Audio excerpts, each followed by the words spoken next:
Hi, I'm Will. My pronouns are he, him. You can find me on Twitter at William C. Allen, on the DMs Guild, where I'm a writer for the first edition of the Ether Rich anthology. You can and should check the other editions out on Drive-Thru RPG. And you can also find me on YouTube at Roll a Will Save, where I do unrelated Pokemon draft content. Today I'm playing Roost, a mechanic slash farmer who grew up on some villager rock farming grain, and due to family related um, unfortunate circumstances, he went on a vendetta against Ironbound, a mechanical mechanical military complex company. He's wound up. He's not the kind of guy who should be out on a space adventure gallivanting, but he's found himself here with these individuals, doing his best.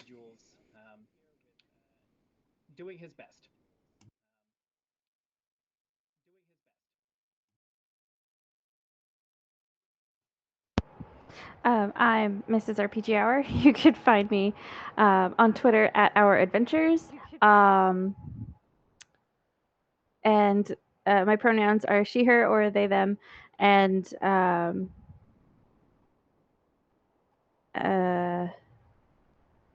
I'm playing Bovine. Sorry, I'm having a really hard time today. And Bovine is a big, beefy dude, lovable dude that has a chip in his butt now. I'm so upset that I missed last week's episode because everyone got chips in places, and maybe I wanted a chip in my booty too. Hey everybody, my name is Emilio. My pronouns are he, him, and I am one half of the Let's Roll Characters team. We have a YouTube show where we roll up random characters based on dice rolls for all sorts of different RPG systems, mostly D&D stuff. And I'm playing Beta, who is a space dog person who was trained for combat and fighting, but then was rescued by the mysterious Walker, who sent Beta on a path to find himself and discover his own life. And so now I've met up with this awesome crew, and we're going to get into some trouble.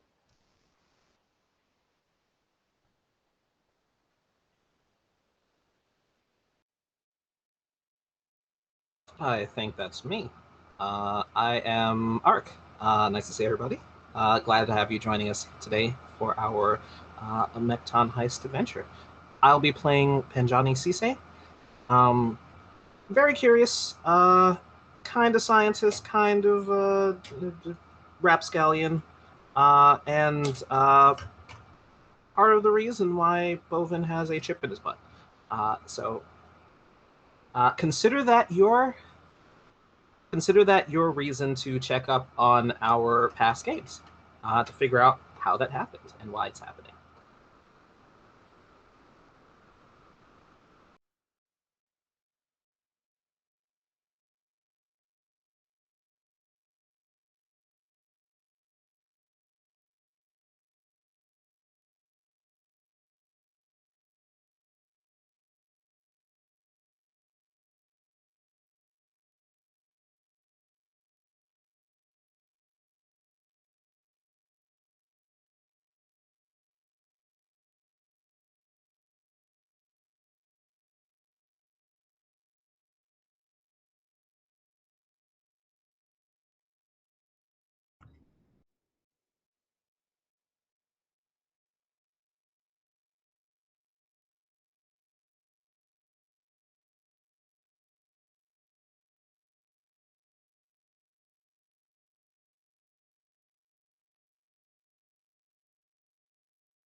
I forget where we left off. Was it going to bed for the night?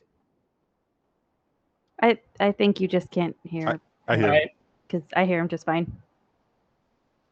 Uh-oh. Uh-oh. And did we happen to be going out over the stream? I mean, I see it. I've got it up on my phone. Yeah. Oh, yeah. I just see don't it. have the Yeah, I volume just on. checked. Our audio is working on the stream. Oh, okay, That is that's good.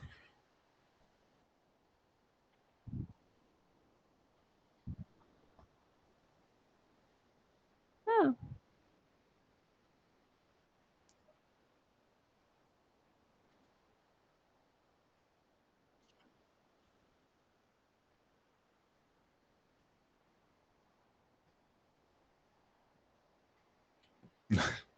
Hey, Raycon. Wait, I had the exact same issue. That's so funny.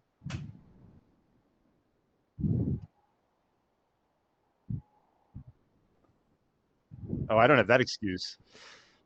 Raycon, if you want to sponsor RPG Hour. Yeah, seriously. One of the best. I can't remember. Were those Christmas presents? Or. Oh, yeah. Yeah. Like literally 3 days apart, usually. So, Or the same day. The question was, did we leave off where we were going to bed for the evening? Is that where we left off and this would be the following morning, or? So, yes.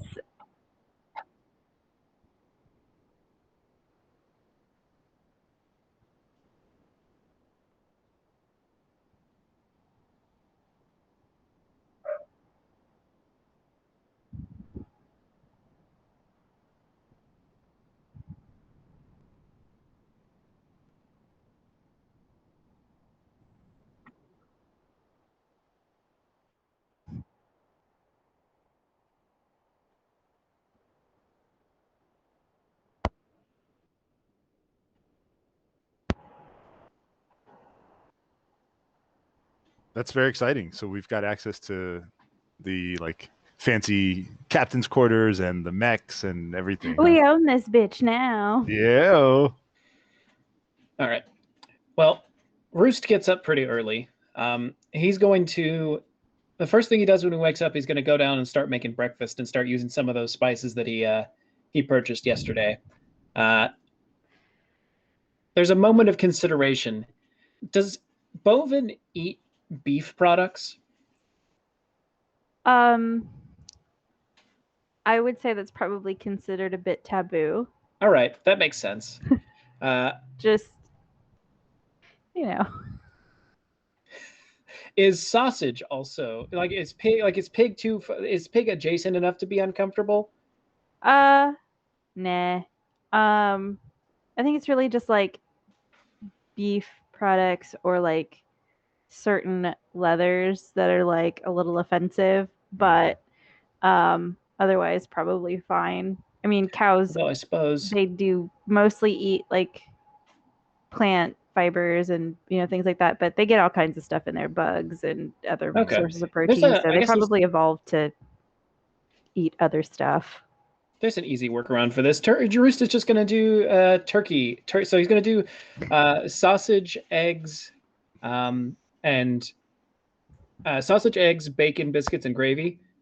So I hope you like your carbs and your fat. Oh my goodness. But he's going to do turkey-based meat. Those are the best for the gains. And he's just going to keep, once it's done, he's going to keep it on a low heat for anyone to come and get when people wake up. Yeah, Beta's a light sleeper, and often just wakes up and prowls around a bit at night. And so as soon as I hear someone making noise in the kitchen, I'm there. If it's breakfast time, I'm not much use as a cook, but I definitely want to smell all the smells. You're very enthusiastic about cooking. I think it's great. I'm like really excited. I'm like looking over your shoulder, like, is that what are you putting in there now? Is that sausage? Beta's the ship toddler. Can I try it? Roost, there's a moment of consideration, a little bit of hesitancy. Roost, You know what? Sure, go for it. Just keep these stirring around, pointing to the eggs, and when they start to stop looking, runny like this, then go ahead and push them over here to this burner. And then he goes over and does something with the bacon. I stir the eggs. It smells amazing. I think Penjani would probably be. He'll probably spend some time putting people's after, of course, eating because he is starving. The bread was good, but not filling enough. If he had a bovine-sized portion, probably, but not quite. Garlic bread makes you fat? No, but I'm assuming a healthy Cowinian-sized portion of garlic bread would make you full. So in between stuffing his face with whatever delicious smells he gets coming from the kitchen, he'll probably be working on getting the chips active so that people who do have the chips implanted can make use of them. Because I think right now it's just registering him because he's the only one who has a profile, I think, before we left the ship. You are muted. Muted.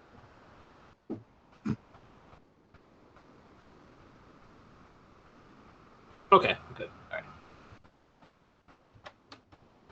right. Then he'll be playing around in engineering with some of the old stuff after he eats, and he'll probably fall asleep in engineering looking at random stuff. Is there like a workout room or like a physical activities room for the crew for this ship? Oh yeah, I'd like to know that too.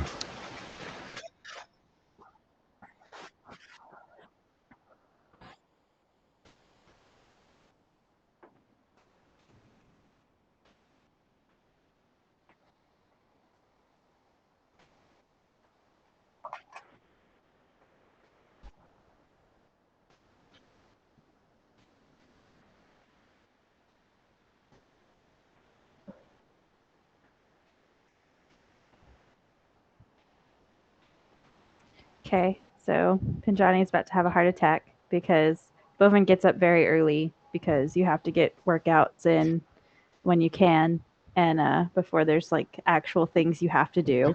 So Bovin's been working out, but since there isn't like a dedicated gym space or really dedicated gym equipment, basically Bovin remembers that there's a bunch of heavy stuff in engineering and is like lifting weights with the things in engineering, like all the precious equipment that Pajani found, like parts and pieces of heavy machinery. Bovin's like benching them and like doing curls with them and stuff.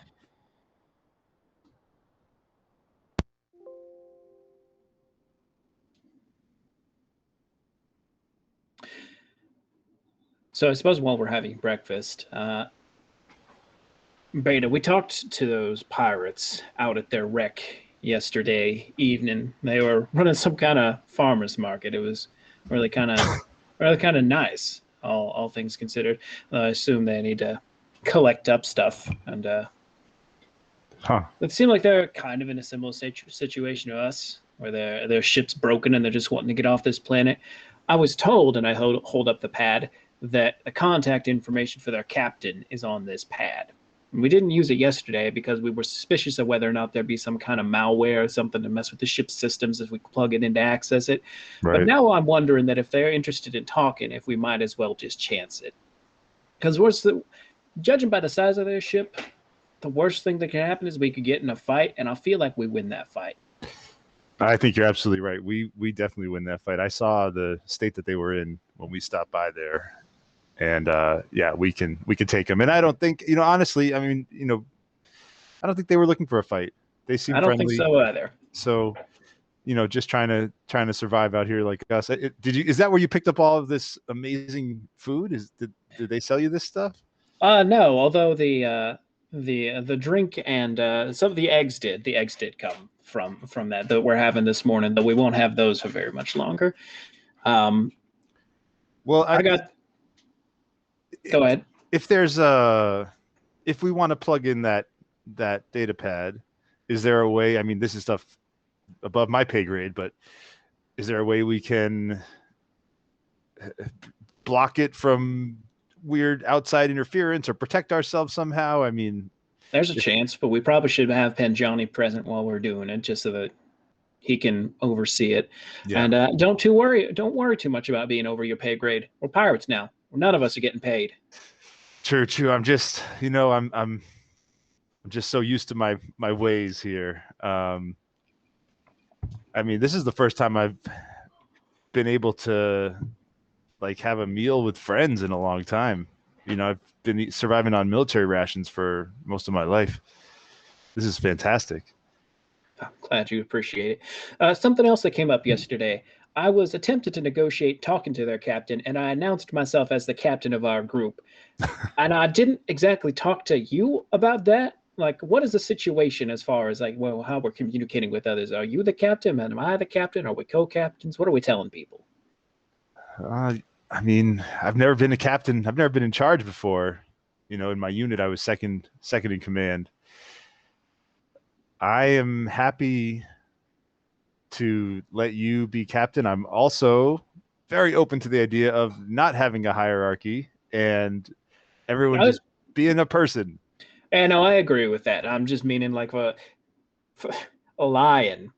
Sure. If they need to know who's in charge, who do we say is in charge?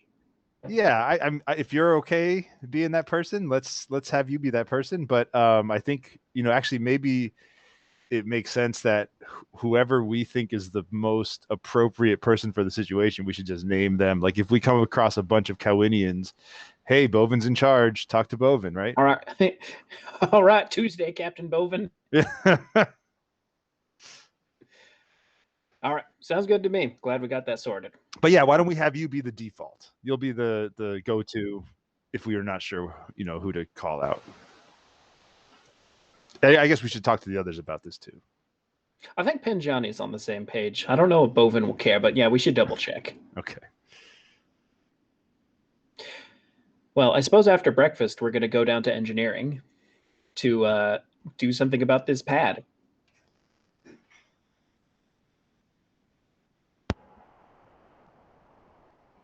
Yeah, what are you guys what are you up to down there? Bovin's working out. Still lifting? Yeah. I'm fairly certain that Penjani is slumped over a table with like the equivalent of like an old Nokia in his hand and just snoring away. And as long as Bovine isn't like dropping anything super heavy, I think he's sleeping. Did Penjani not sleep through the night? He did, but he probably went to sleep a little bit later. Like maybe like an hour or two later than everyone else did, because he was tinkering with things and looking at all the cool stuff. Post-morning nap. Got it. Yeah. I feel like Bovine probably works out like a dude bro. Who could have called that? I'm shocked.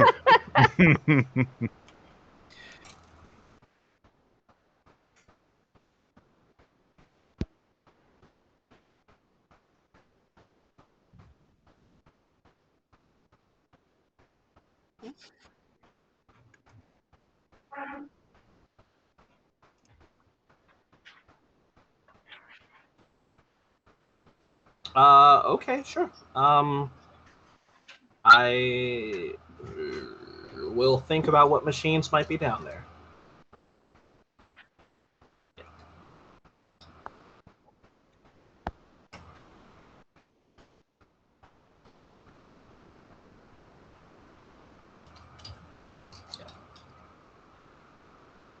I will almost assuredly do that.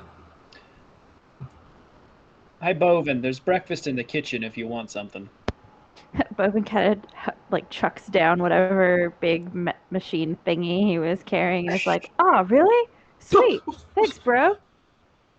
Oh, easy with the hardware, Bovine. Oh yeah, my bad. Oh, you gave me a heart attack. Oh, sorry, little bro. The bacon's gonna give you Sorry. a heart attack. That was just a spook. You're fine. Oh, okay. So yeah, I guess I'm gonna go get my chow down. Wait, is everybody else already eaten? Yeah. Yeah. Everybody else has already eaten. Which means everything that's left is yours if you want it. Sweet. Bovin just books it. Hey, wait, hey, I'm gonna. Did you need him for something? Asking Penjani, did you need Bovin for something? No, I don't think Penjani's eaten yet. Yeah, he hasn't eaten breakfast yet. Oh, so I misunderstood. I thought you had. I thought you woke up, came and had breakfast, and then went down to the engineering and took a power nap. No.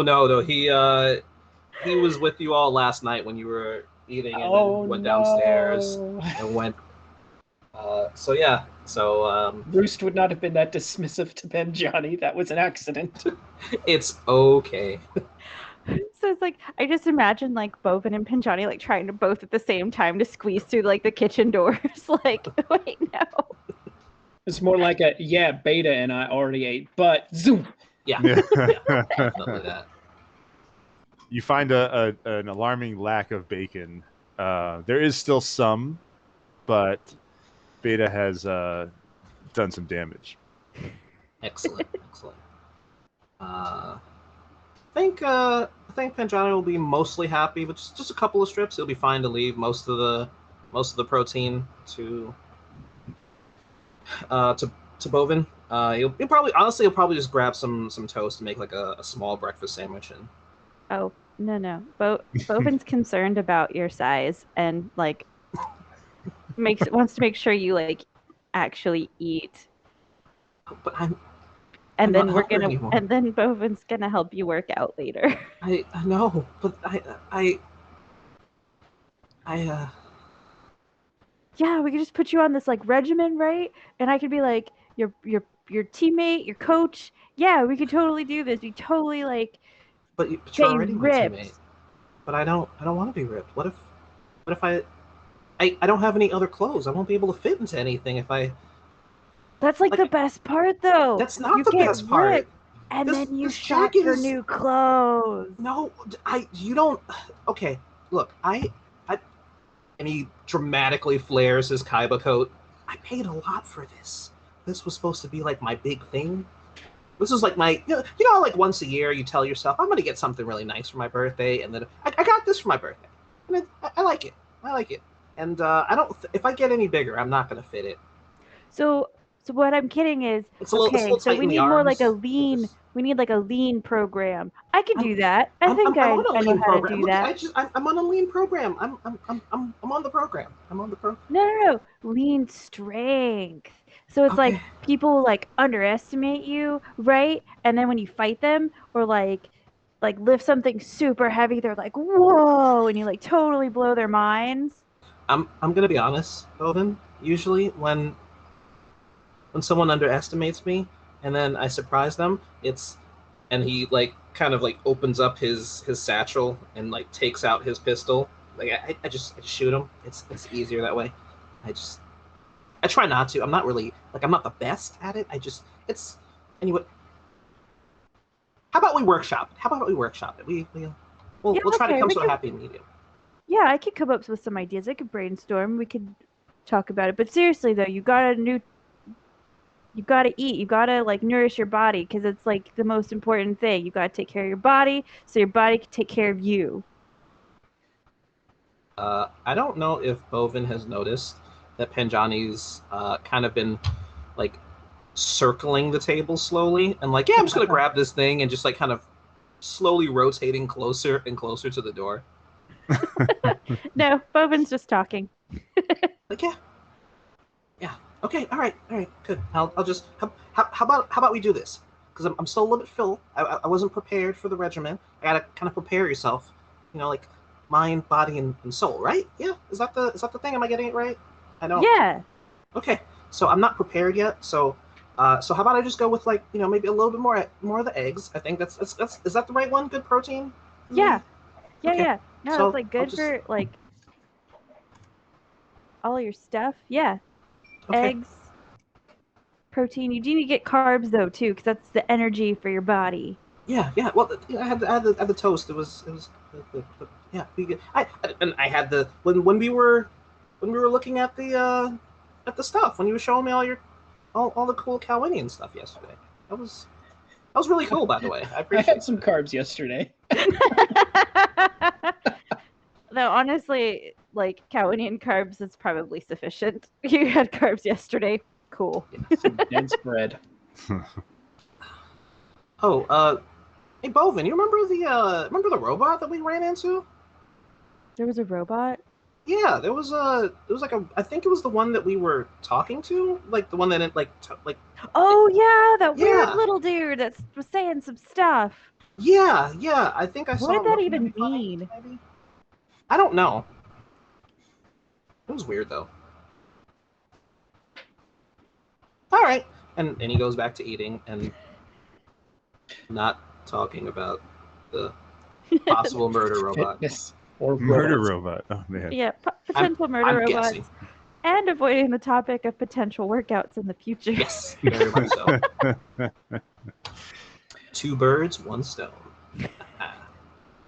At some point, after everyone has eaten, Roost would inform and try to collect everyone that we're going to try to access the data pad to see if we can get in contact with the captain of that ship. Okay. I suppose that at some point we do that. And what do we need to do, DM, to complete that task?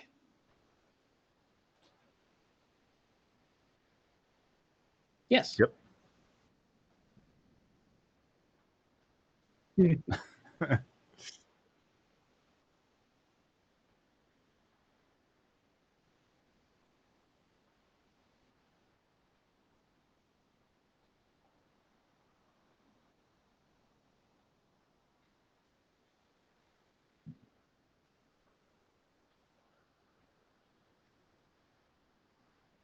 No.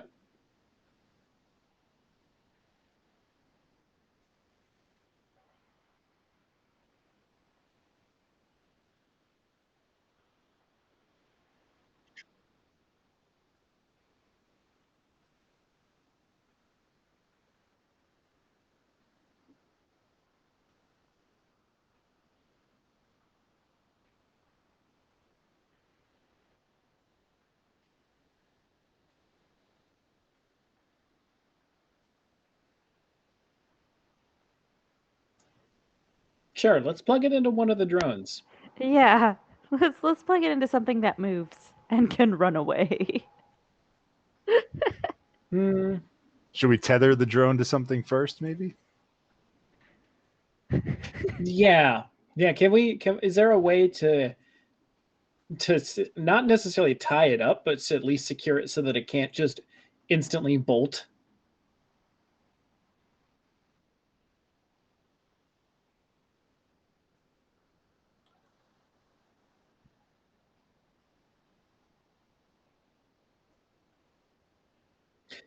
Is there like any kind of like quick drying industrial grade like foam that you spray on something and it hardens? Well, depending on the size of it, Bovin could just sit on it. Oh, very good. That's fair.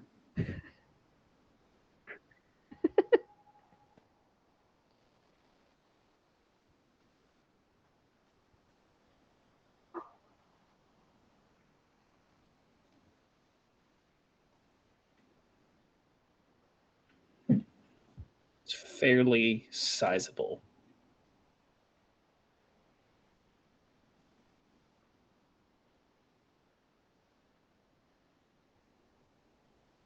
Oh, how do we say no to that? That would work. I think so. I hope so. Yeah. I'm not. Oh, I see the things that I would still need to add. Okay, I have most of them, but not all of them. But I think I know what I need to add.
Hmm.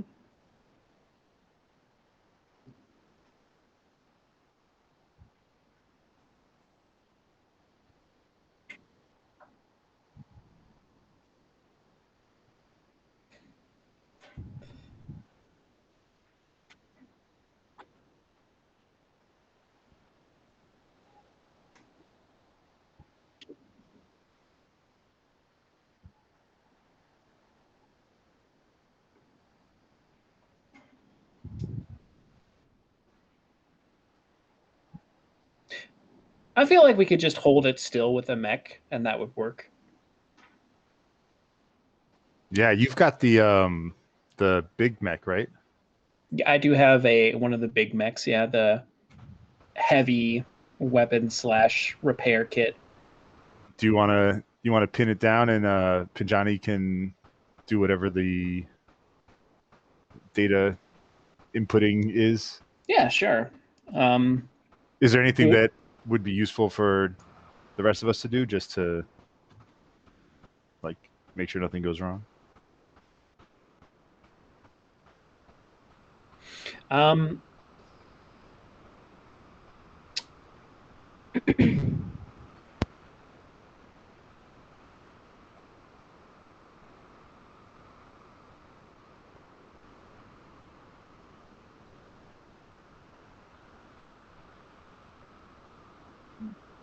I think we'll be okay. Let's go for it. All right. Roost will do that. Do I need to roll to put my mech hand around a drone?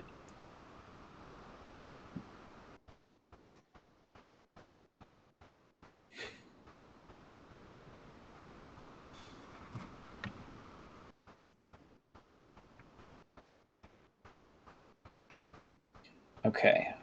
Hold on. Do that, and then this needs to be that. So piloting. I'm confused. What should all be being added to my mecha piloting? Because I know I get a +2 like as a character. Is that supposed to be adding my reflexes?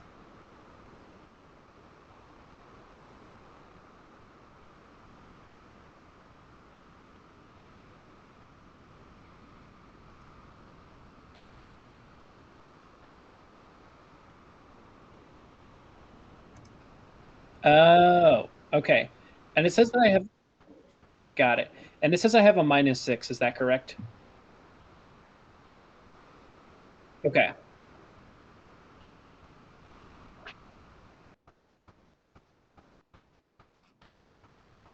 Okay. I rolled an 8.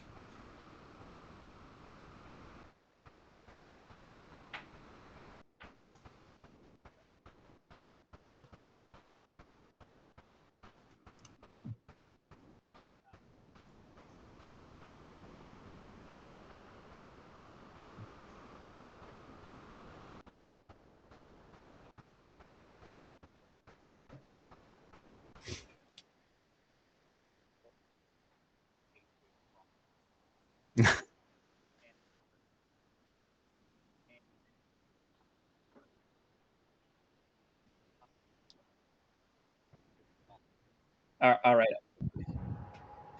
I'm gonna crush it. Yeah. I'm going to crush it, and I'm going to move to, if that doesn't like seem to be doing it, I'm ready to start swinging the axe that this thing is armed with currently at the drone to destroy it.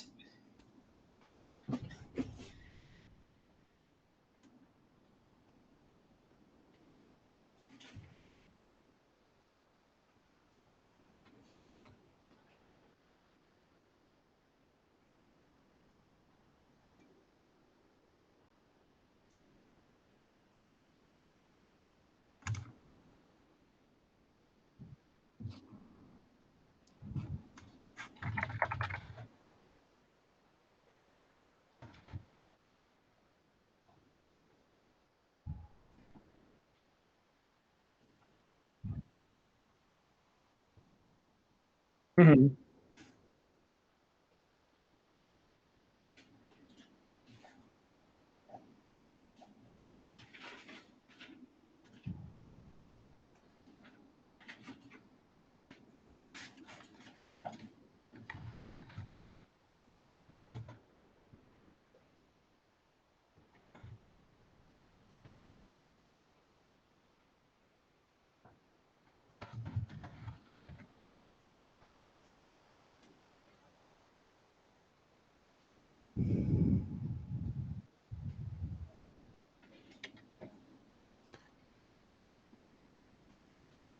We may lose this call in a minute or two because Google Chat has changed their rules, and they only give you an hour now.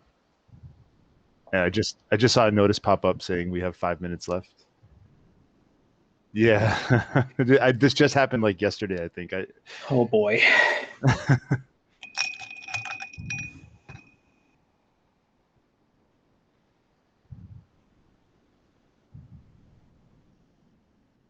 Mm.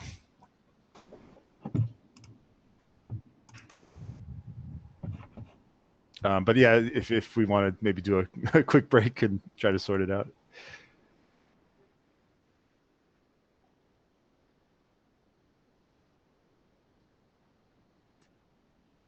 Yeah.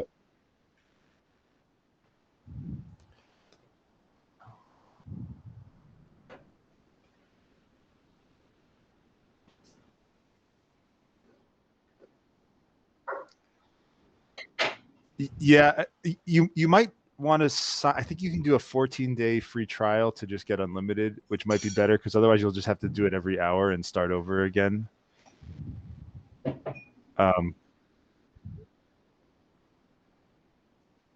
Oh, okay. Okay. Yeah, that works.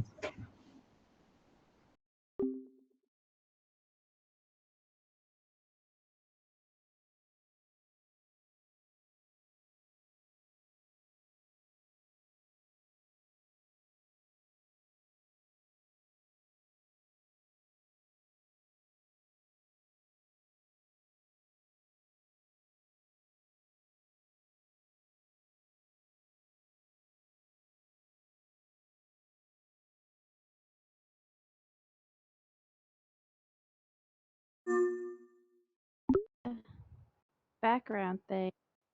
What? Chelsea has a Background. background that's in a room? You're not I in know, a I'm creative actually in a space? My weird-ass immersion is room. ruined. Do you see my camera? I did do that. Takes a second, I think. There we go. There we Worked this go. time. Oh no, this is so much more chunky. How do I? I'm sure there's a well. I guess this is a better background than my other one. Where I was before.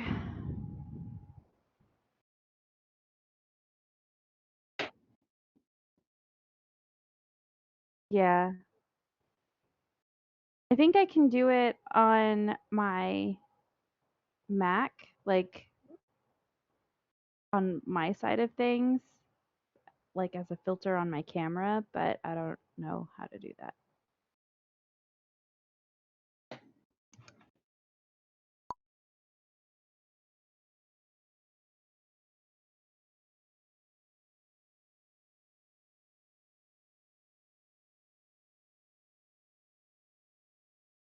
White screens. Uh-oh.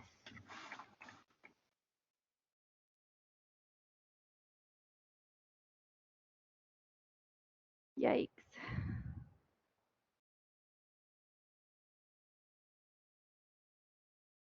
I don't know. Ark may not know where this room is, actually. I don't know if Ark ever used. Can I?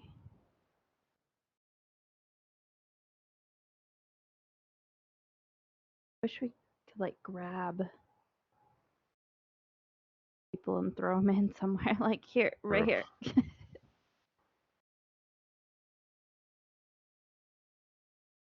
Is it possible to close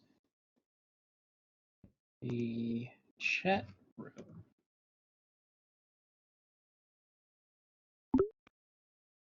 There we go. No, that's not what I want.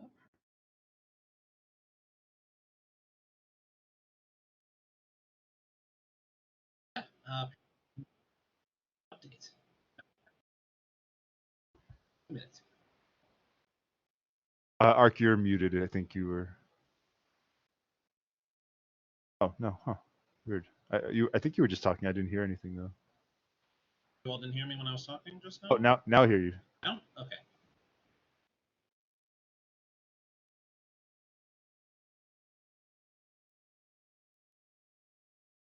Yeah, Google finally decided.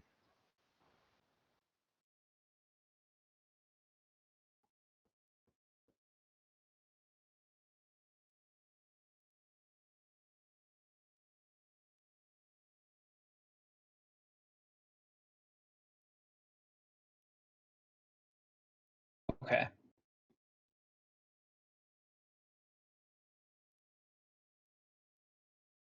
Mm-hmm.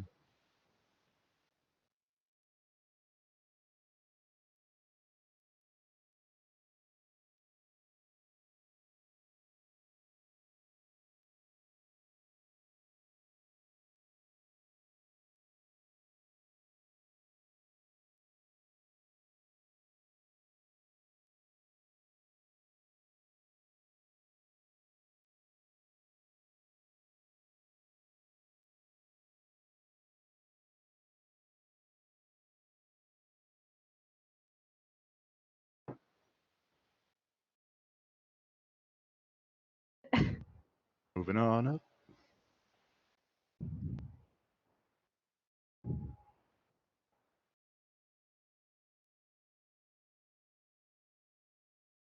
So fun.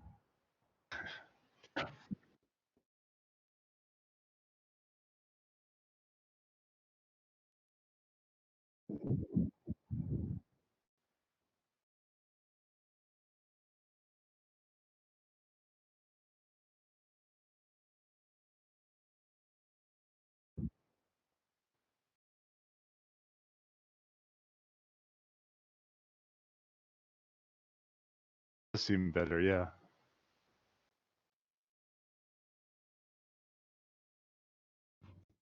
Yes, but now I exist in a physical place instead of in space.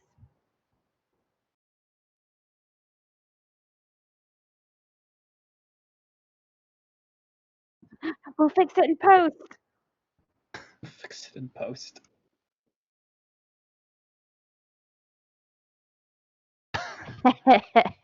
Don't you say those words? We'll get it in editing, kid.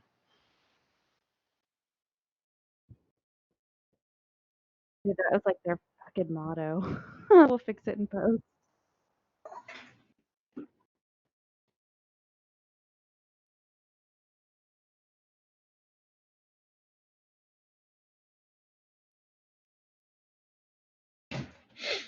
Oof.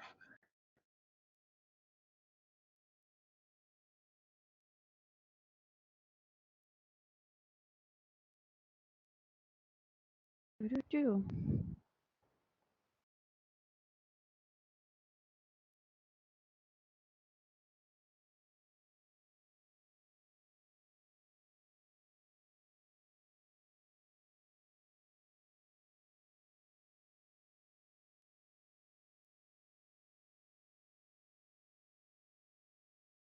Can't You're see right. me.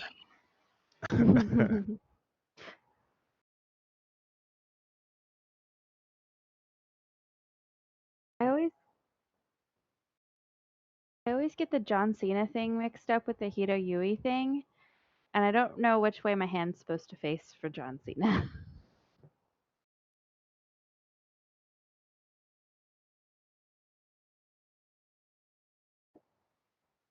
I think you're muted, Will. I'm explaining the situation to partner. Ah, okay.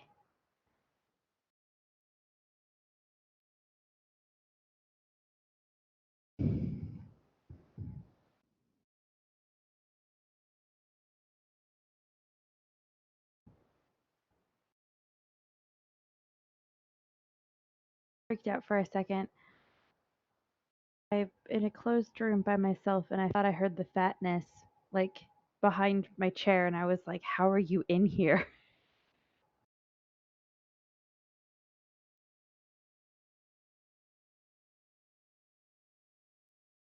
Okay.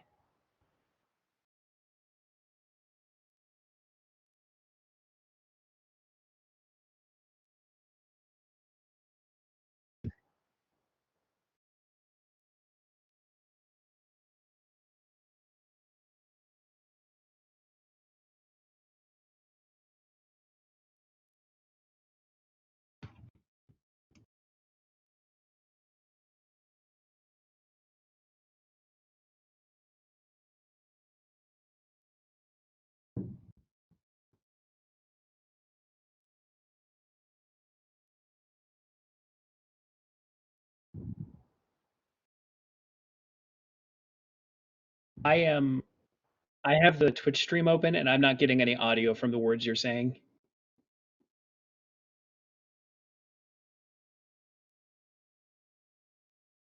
Although I did just hear myself, so I think it's just you. Great. Is that any better?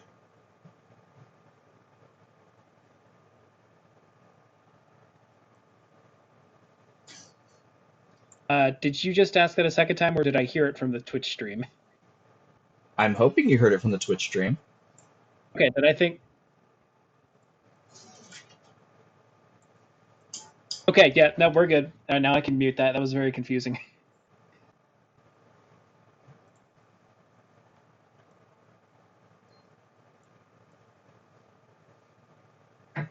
If you're watching and Chat you're says seeing they the can hear us. gymnastics, I am not.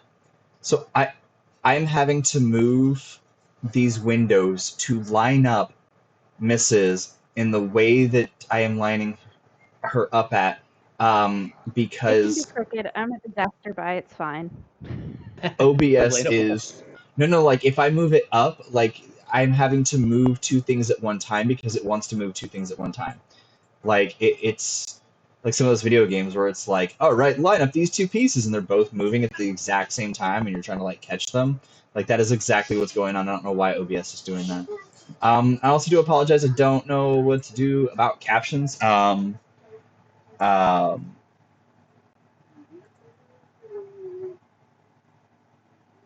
But we are back up and we are playing again, and I will have to just figure out captions again at another time. I really do apologize, folks. Captions and accessibility are important. However, we're about to not have a stream at all. So I'm going to try and figure out a secondary option for captions now. That Google has decided that 1 hour is more than enough for people to chat. Also, I apologize for me looking over to my right-hand side a lot. I have a laptop up with the NPC mechs and other stuff like that.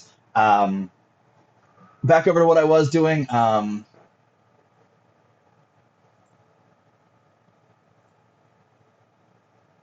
Okay, so the drone whirls up, and it's not like a modern day drone.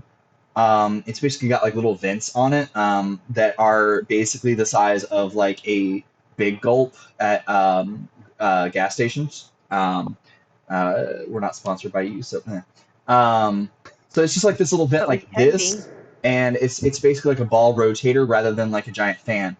And there's about 6 of those, and so they start whirling up and they start taking off, and they're kind of going just kind of like all over the place, and it pushes up, and it starts to lift, and it starts to lift up the enforcer that Roost is in, because that style of mech is called enforcers, and it starts to lift the enforcer up and kind of like starts to like wiggle, and then it starts flashing like red, and the system powers down, and you realize that like there's no charge left on the drone itself. Oh, good. Okay, so Roost is well, I don't think he's gonna just instantly smash this thing if it just falls apart like that. Well, hell. Hey, baby. And she is in there because mommy's in. I guess there and was she's a not. virus. Yeah. Those are trash. Can you go put those in the trash can? Okay. Quite. Pick them up. Whoa, it just happened. Your little you frog okay, friend. Roost? I'm all right. Your little frog friend put something on that data pad, or at least somebody did. They just happened to use the frog's face. They just tried to hijack our ship. If we had plugged this into the mainframe, then we would have lost control of the whole system potentially.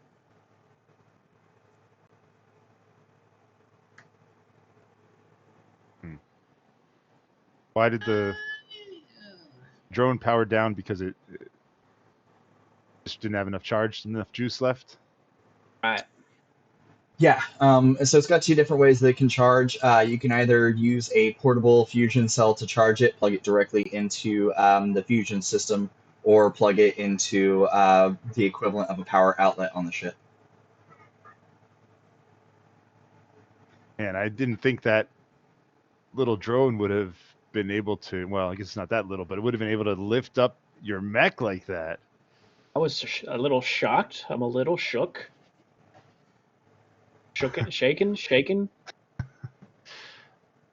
Shook Good it. to know, though. It's good to know those things are pretty strong. I mean, we should retaliate. This was an act of aggression. Now hold on. We don't need to go starting a fight with somebody who was trying to cheat. We don't need to go out there and commit violence. We don't even know what they have left. I mean, there's a good chance that they have mechs of their own, and I don't want to get into a full countryside brawl, especially when there's farmers in the area, unless it's necessary. I You mean, can't we could do exactly this go the talk to old-fashioned way, them. like gentlemen. Bovine flexes. Bovin, there's more of them than us, and I reckon that you double our capacity for a bar fight, but I don't know. There was quite a few of them, it seemed. Can we do anything with this data pad still? Have to destroy it, I think, is the proper order of things. Probably break this, or at least take this bot apart. Scrap it for parts. Penjani, do you want to do that?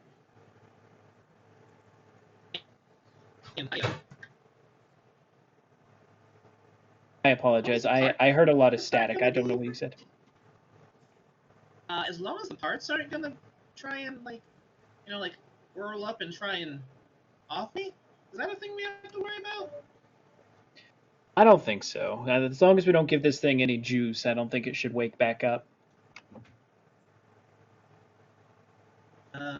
All right then. I am all for turning it into scrap. All right. If Bovine was a smarter character, he might suggest actually letting it go to its intended destination with some explosives. I was thinking the exact same thing.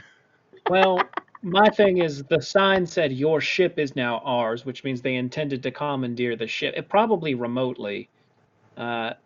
So if they just had control of a drone, who's to say that they would try to run away with it? Rather, they might just try to cause havoc with it. That's my concern. Well, there is another concern.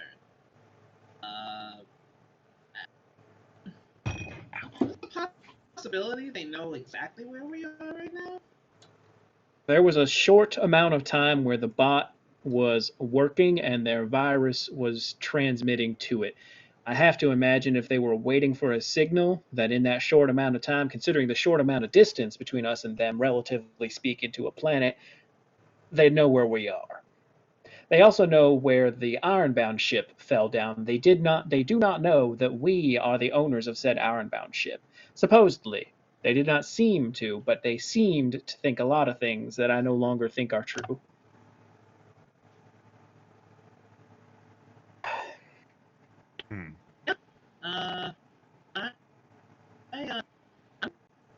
I'm honest, I'm not really a big fan of the prince right now.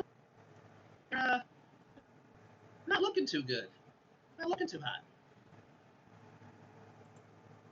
I think we still win a big fight with them if it has to come to that, but I really don't want it to have to come to that. Yeah, I can do without fighting anyone.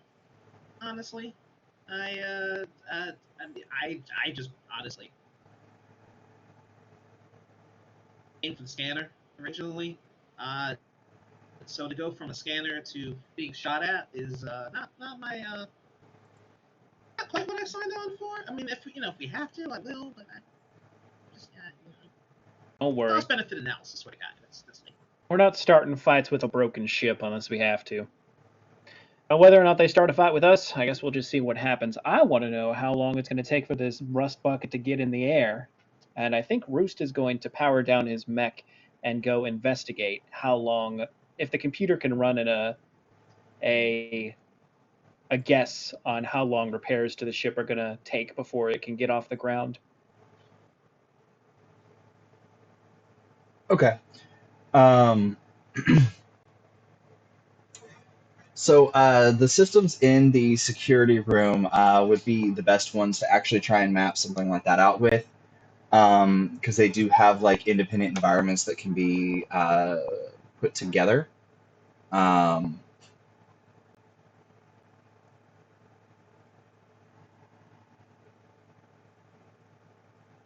All right. I suppose Roost will go there. Anyone's welcome to come along with me if they'd like. Obviously, Penjani, you're going to be taking this apart. I feel like it might be, I don't know, it might be wise to stay paired up just in case something does happen so that nobody gets caught surprised alone. Sure. All right. In that case, Beta, you should come with me.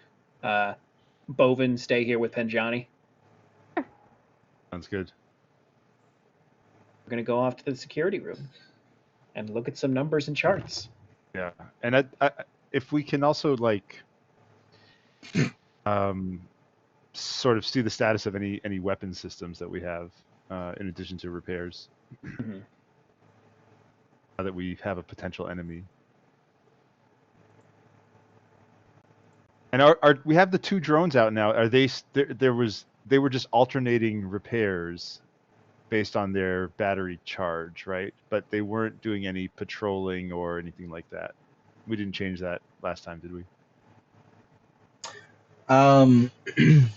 it was changed a little bit. I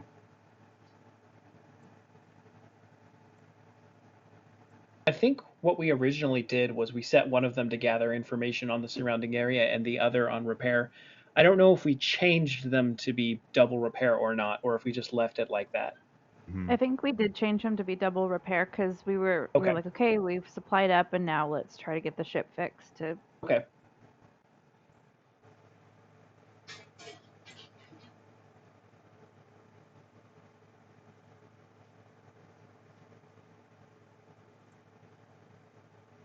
I think the thought was, especially since we just unregistered it from the Ironbound systems, we should probably get moving. Mhm.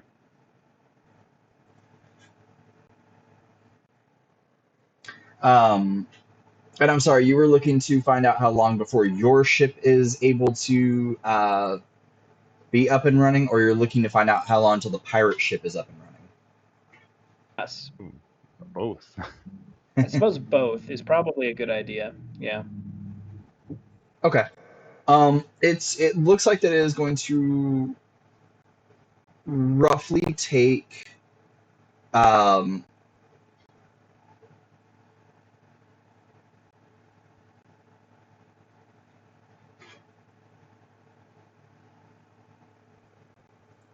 it's probably going to take probably about another couple days before it's actually 100% active. Only due to the fact that you have basically there is a little bit of damage that goes from the outer hull to the intersections. Um,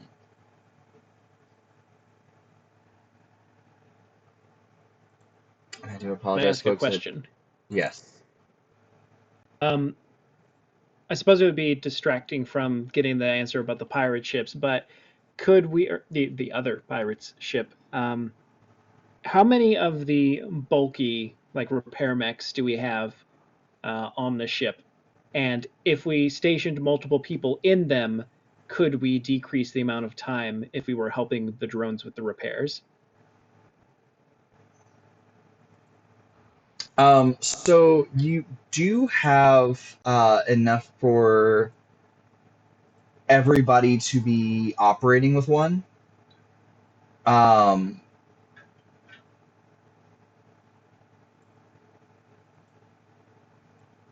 However,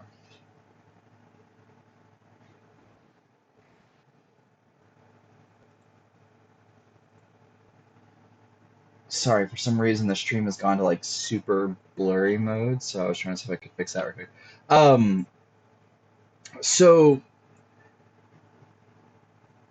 basically, if you were to all get out and get into mechs and start trying to, use those mechs to like fix things and repair things, um, they're you're actually not going to speed it up very much. What's going on right now is that the mechs are going from and they're doing like a little. There's not a whole lot of exterior work to be done. It's the bots on the interior. They're doing a lot of the repair work right now to help. Um, and so what's happening is they are doing a lot of the interior rebuilding while the drones on the outside are pushing materials through to get those like right in between areas fixed. So technically, you can carry some materials out there and speed it up a little bit, but in all the estimations that you're doing in the oh my goodness, my brain just forgot what you would call that in the simulation. Um, all of the simulations.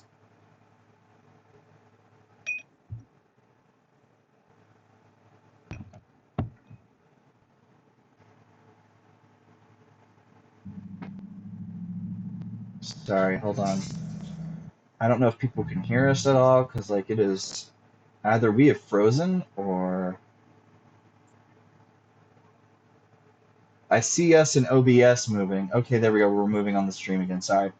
Um, so the simulation shows that basically the mechs are going to be able to like speed it up, but you're only looking at about like a 6-hour difference versus an actual like, and it doesn't matter how many mechs, even if all four of y'all got into enforcer grade mechs and went out and held out materials, it only shows that it's going to speed it up for about 6 hours because it's only so much material can go through those ports. Looking at how much time you could save by moving materials inside the ship also shows that you're only going to save about 6 hours, and it's the same 6 hours no matter what configuration you do. The computer doesn't show that there's much of a difference that can actually be made. And it's basically just because of how long it takes for the drones to recharge before they go back out. You would just basically be shaving off some time where they would be charging, and it's not even a huge amount of time. So, can you? Yes, Right. but there is no amount because it is the inner damage that y'all. You could speed up the exterior hull repair, but if the interior hull repair isn't done as well, you could tear open while you're leaving orbit or in the middle of space. Makes sense. Right, so I guess Question. If we were... Oh. Yeah, okay, real quick. If we were using the portable fusion batteries, could we speed up the charge time a bit on some of those drones? Actually, yes, you could. If you had mechs out there with multiple batteries in the multiple battery array system that we discussed that's sitting over there, it's about 6 batteries plugged in with the system. Technically speaking, you could, if you plugged it in at the right time, they would basically still be going. They wouldn't have to stop. And those portable fusions would actually basically cover them, and they would let you know when they're fully charged, and they would just keep going. In the simulations, that shows that you can actually shave off about 18 hours. So that's if we do both of those things in combination, that's a full day. Okay with doing that. Oh no, that's 18 hours is materials being brought and it being charged. Oh dang. Okay. Because there's only so much material that you actually need to bring outside. Knowing the simulation shows you how much, and one enforcer could carry all of that in 2 trips. So 2 enforcers could carry it in 1 trip, and then charging them would only require it would be one enforcer per drone. It would require that the mechs be out there for roughly about 9 of those hours themselves, though. So you are looking at, 2 people in mechs for 9 hours, or splitting those up into multiple shifts between all 4 of y'all. And technically, even the other models will be able to hold up the energy cells that are needed to charge them. But the lifting the materials is where you'll want the enforcers. That's the only thing that does slow it down. It goes from shaving off 18 hours to only shaving off 10 hours if you have the other style mechs trying to lift and maneuver things. Okay.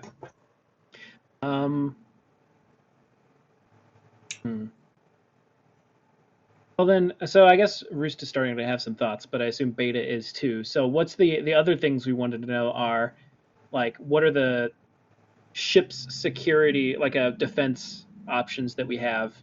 And then do we have any kind of idea on how long we think it's going to take for the other pirate ship to be up and running? In regards to your ship's security systems, with the chips installed, it just shows that it can do a full lockdown on the ship, and it shows like a listing of the weapons room and all the weapons that are inside the weapons room. That technically the bots inside could technically fight off some folks, but fighting is not their specialty. So basically, it shows that there's a heavy chance, depending on how well trained the folks are and how many people there are, you could potentially lose a lot of those bots inside. And if you lose even a third of the bots, you will have to find manual crew to replace them, to basically do all the things that they do during flight and during all that. So you would have to find. So you'd have to watch their numbers very carefully if you use them as a security option rather than returning to charging places and shutting themselves in. Do the drones have legs?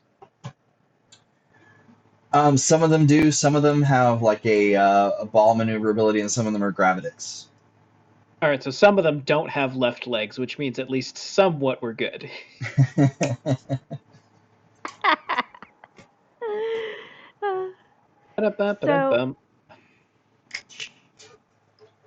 So y'all are figuring this out. What's Thank you, Peter Penjani D'Amelio. doing?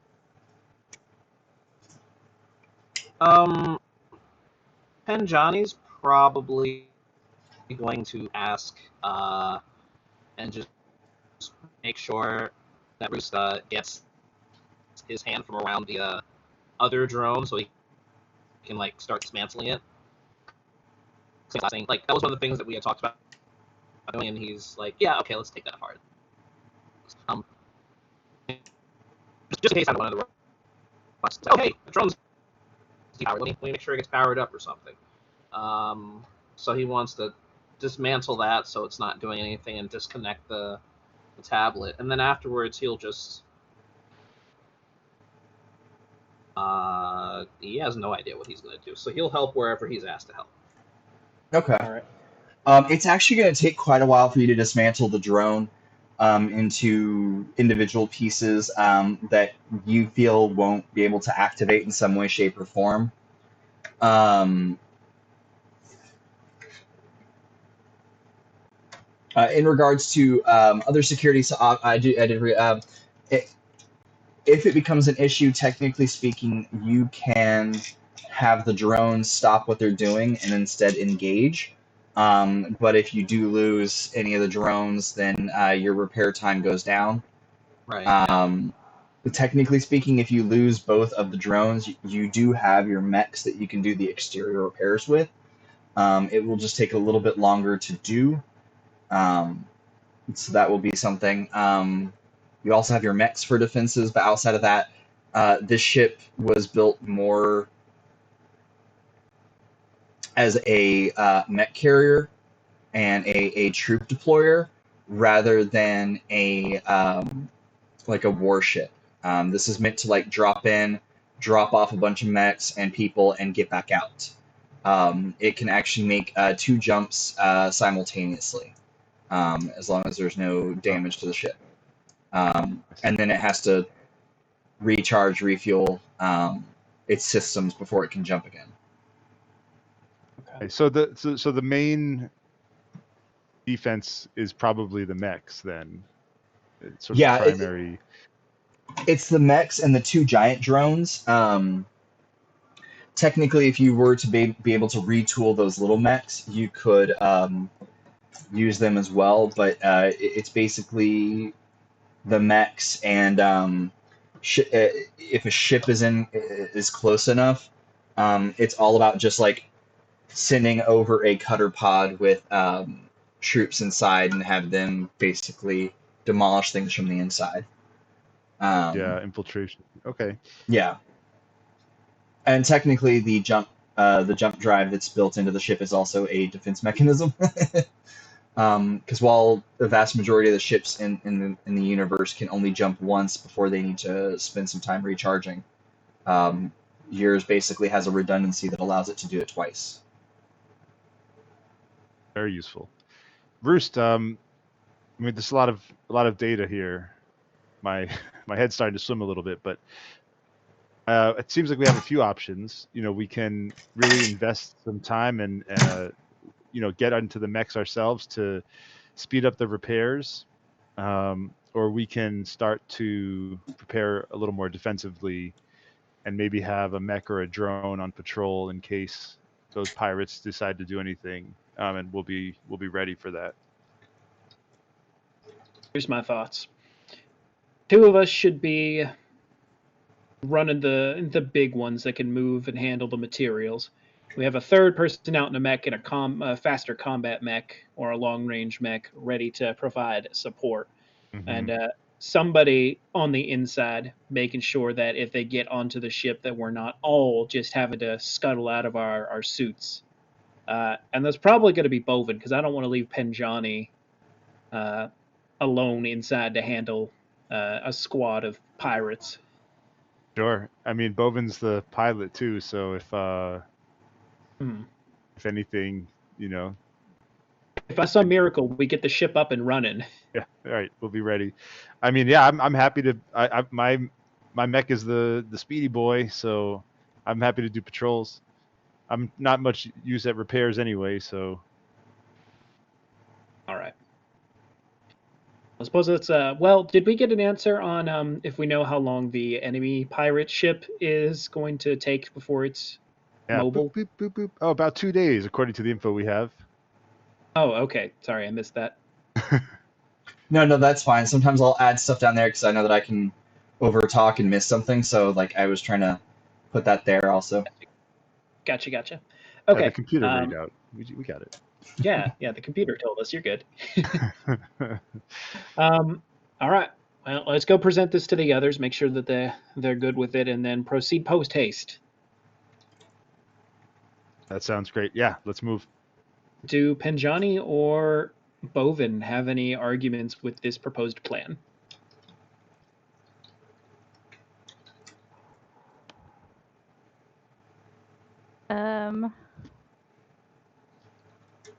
No. But Bovin's really disappointed. Bovin made some friends, and they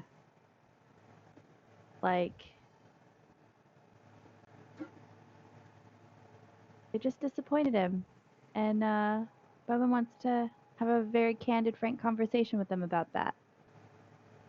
I'm sorry, how big you guy. handle things.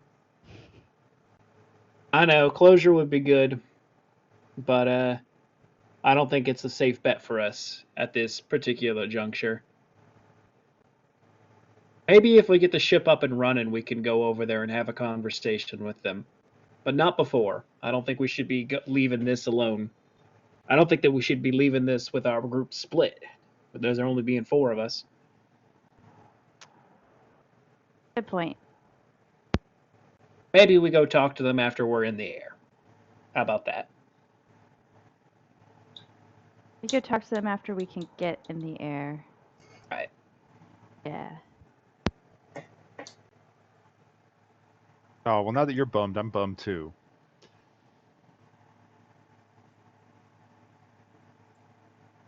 You want All to do right, some painting so with me?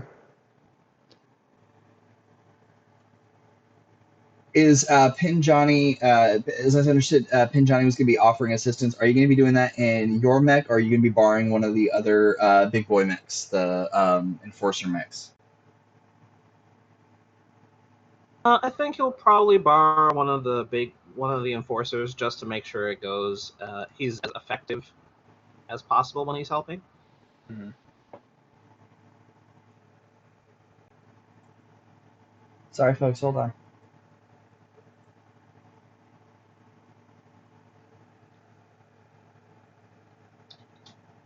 Okay. Then I will get one of those over to you. Okay, cool. Everybody still sees that. Thank you for not crashing roll when I open up 2 instances of the exact same thing.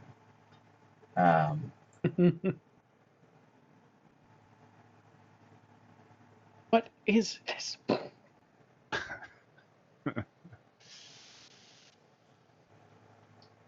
All right.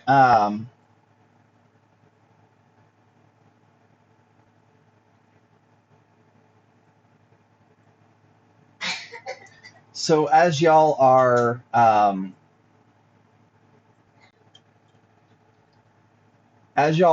working on everything, you do discover that for some reason there is a little bit of difficulty operating some of what's going on. The drones seem to be working a little bit slower than some of the models said. Some things just don't seem to be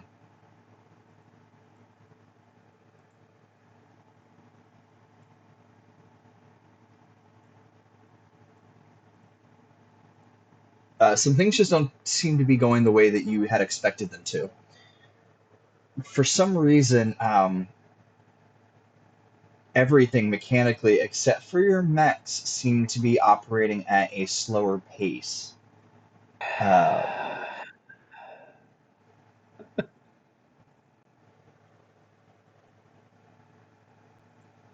And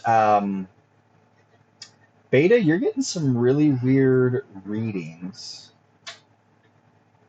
Out on the patrol. out on the patrol. Okay. What is yeah, what am I picking up out here? I'm gonna open up comms back to the others. So there's some weird electrical distortions. Anytime that you try to zero in on it, it's you're not sure if like it's moving or what exactly is going on. But you can't seem to pinpoint it down, and it seems to be moving. It kind of appeared to be between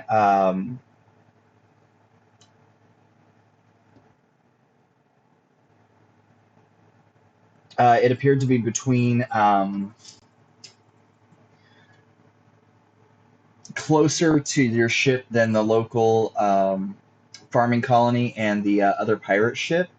And it just seems to be like a moving electrical distortion. It just keeps picking up on your sensors, but you can't seem to actually get to it by the time that like you kind of get over towards that area. And it's not the creatures that create an electrical distortion. Like this is like much larger scale situation going on. Crap. Hey team.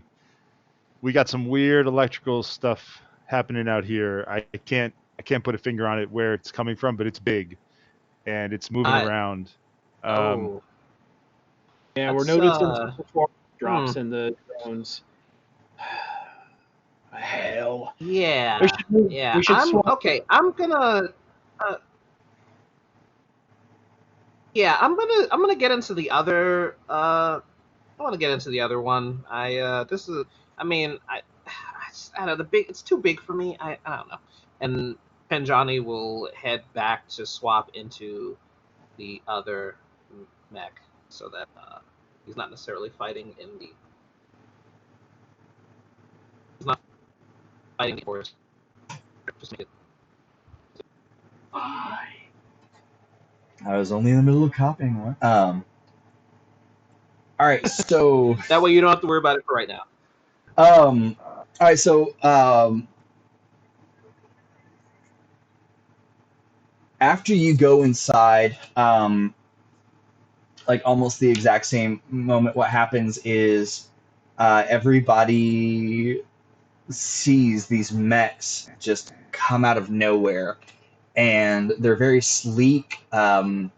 They appear to be similar to Beta's armor in kind of a style, only like it's even more slimmed down. And they do appear to be like quite exceptionally fast. But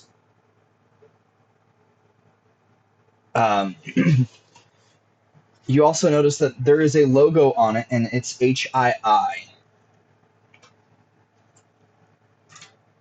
And okay, so am I still out in the field? I'm gonna start heading back to the ship immediately as I see this, and maintaining contact, letting everybody know we've got a bunch of HII mechs that just appeared out here. Oh no, this They look happens like right near the ship. Like they're right by the okay. Yeah. So it's gonna take you a minute to get back. So they're between me and the ship. Yes. Y'all have company. All right. So for those at Yeah, home, I'm we gonna. see. So here's the crash. Here's the local farm community. Here's y'all. You were out over here when you first started seeing the distortion. And as you were like trying to track it back, it seemed like it was just going way too fast. They're over here while you're still over here. So it's going to take a couple turns before you're back there. Booking it back. Yeah. All right, here we go. I guess as we see them materialize out of the ether, Initiative Roost, rolls. yeah, There I we go. suppose we're initiative. We've got to roll initiative. That's a thing. Got to go back to my. Wait, do we roll initiative on our mech or go to our character sheet, like our personal character sheet, to do that? No, it'll be your mech. If the character sheet updated, then it's just a straight reflex D10. If it or it'll be the MR. If not, you do need to click the MV to make sure that it grabs everything. MV plus a D10. Yeah, MV plus a D10. Yeah. My MR was 0, so I'm assuming that's not right. Okay.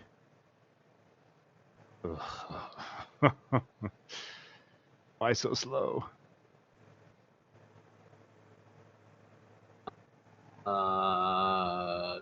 Question Yes. for Penjani: Did he have time to get into his normal mech, or is he still getting out of the other one? You're still getting out of the other one, but you will roll initiative with that one, because that'll be the one that you're coming into play with. Okay. I have to get into a mech. Yes. Did you see my note? Let's see. You get to have fun now. Yes. Okay. So you are gonna Yes, roll. I do. You're gonna roll initiative based on your character, and then once you're able to get into your mech and get outside, once you get into your mech, you'll re-roll it as your mech, because it is going to take 2 turns for you to use that system to get to where you need to be. Okay.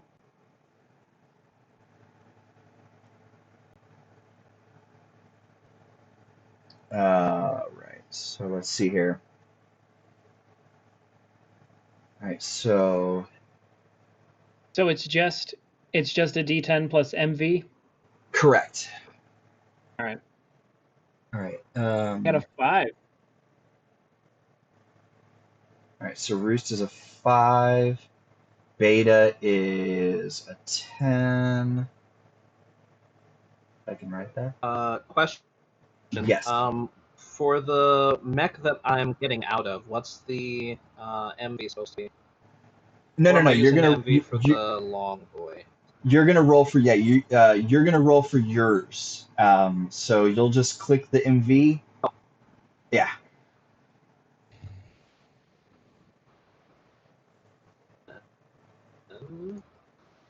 First mech fight.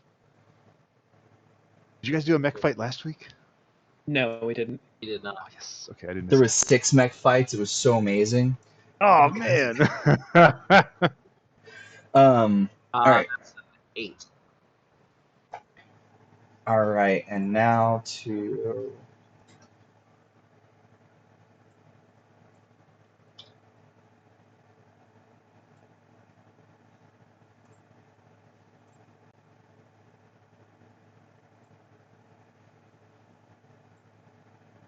oh, I didn't need that last one. My bad.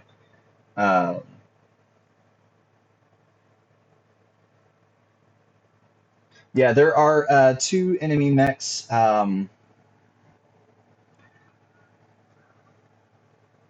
they're going to be going on that. So,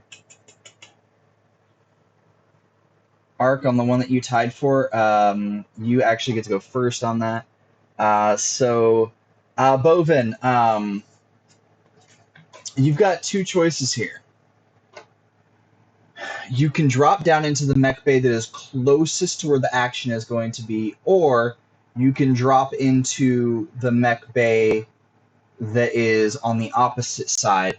Both of those have hangar bays that will open that you'll be able to get to the outside, and you can also technically launch yourself out and then fly back over to the action, but you don't know exactly how far you are going to be thrown in this environment since you haven't used the launcher before. You can also run out the launcher bay and try and run around that way. Okay. So I couldn't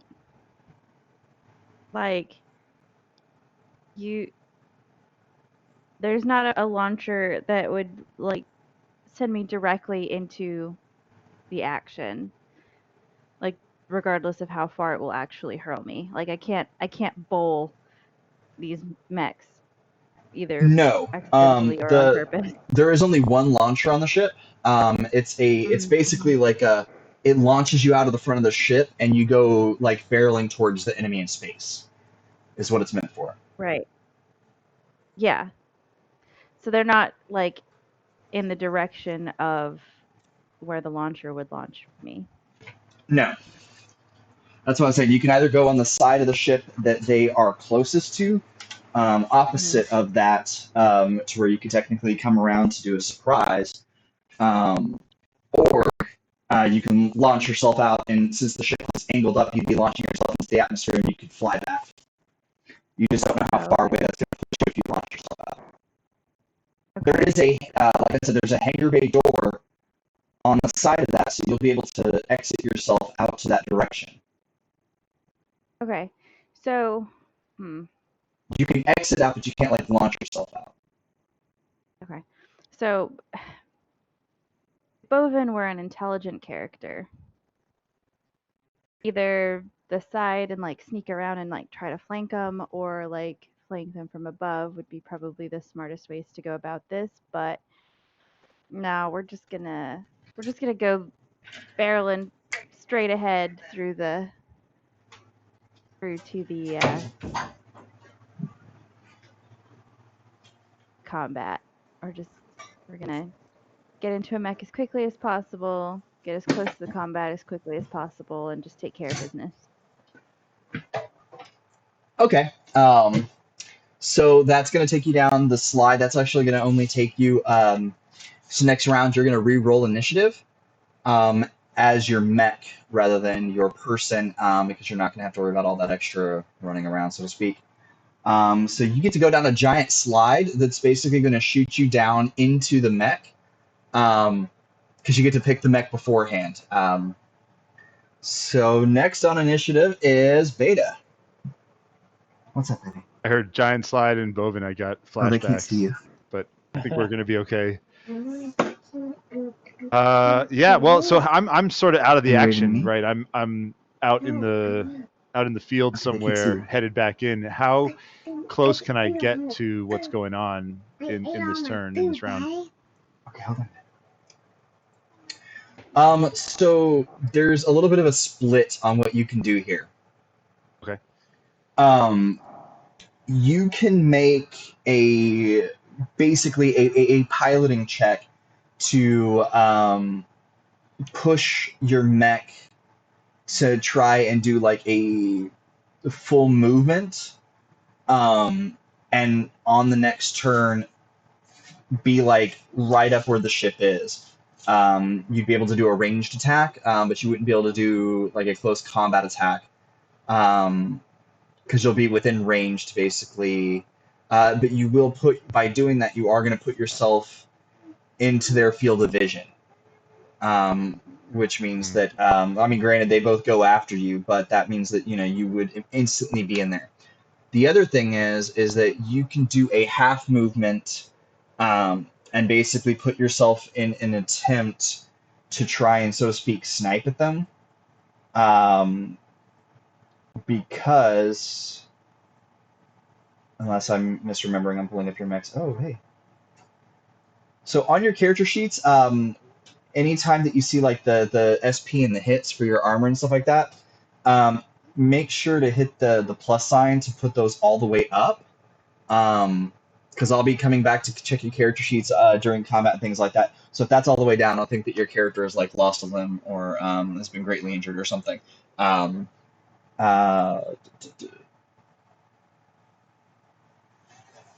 oh, that's right. Yeah, no. So your character has a rocket launcher, so you Just looking could at that.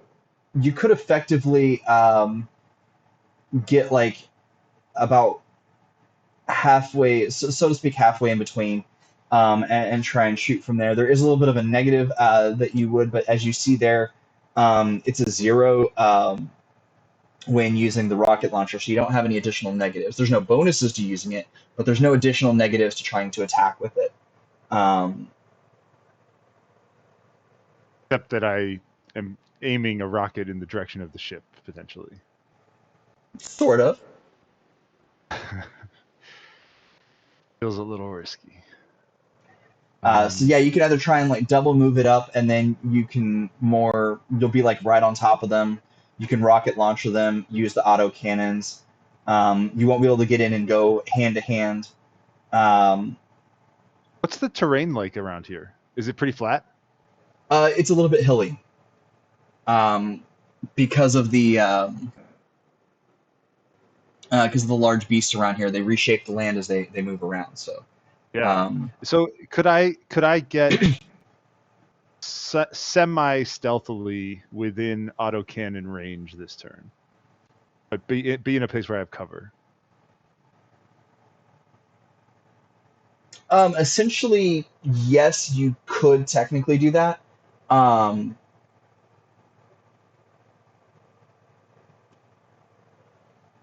But you will be in range of them if they decide to use sensors. So if they've got any kind of sensors going on, if they've got anything assisting them, then they will know that you are there for autocannon range, because autocannons are a much shorter range. The rocket launcher, on the other hand, You want me to use that rocket launcher? no, I just no. The rocket launcher is the only weapon that you have on that would be able to get you, unless, did I give it to somebody else? 'Cause I thought I was giving you something else.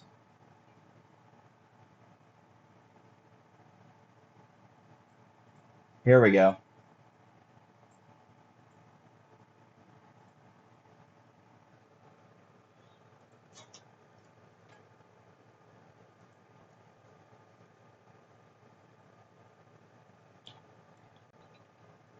Okay. In chat, I sent you something.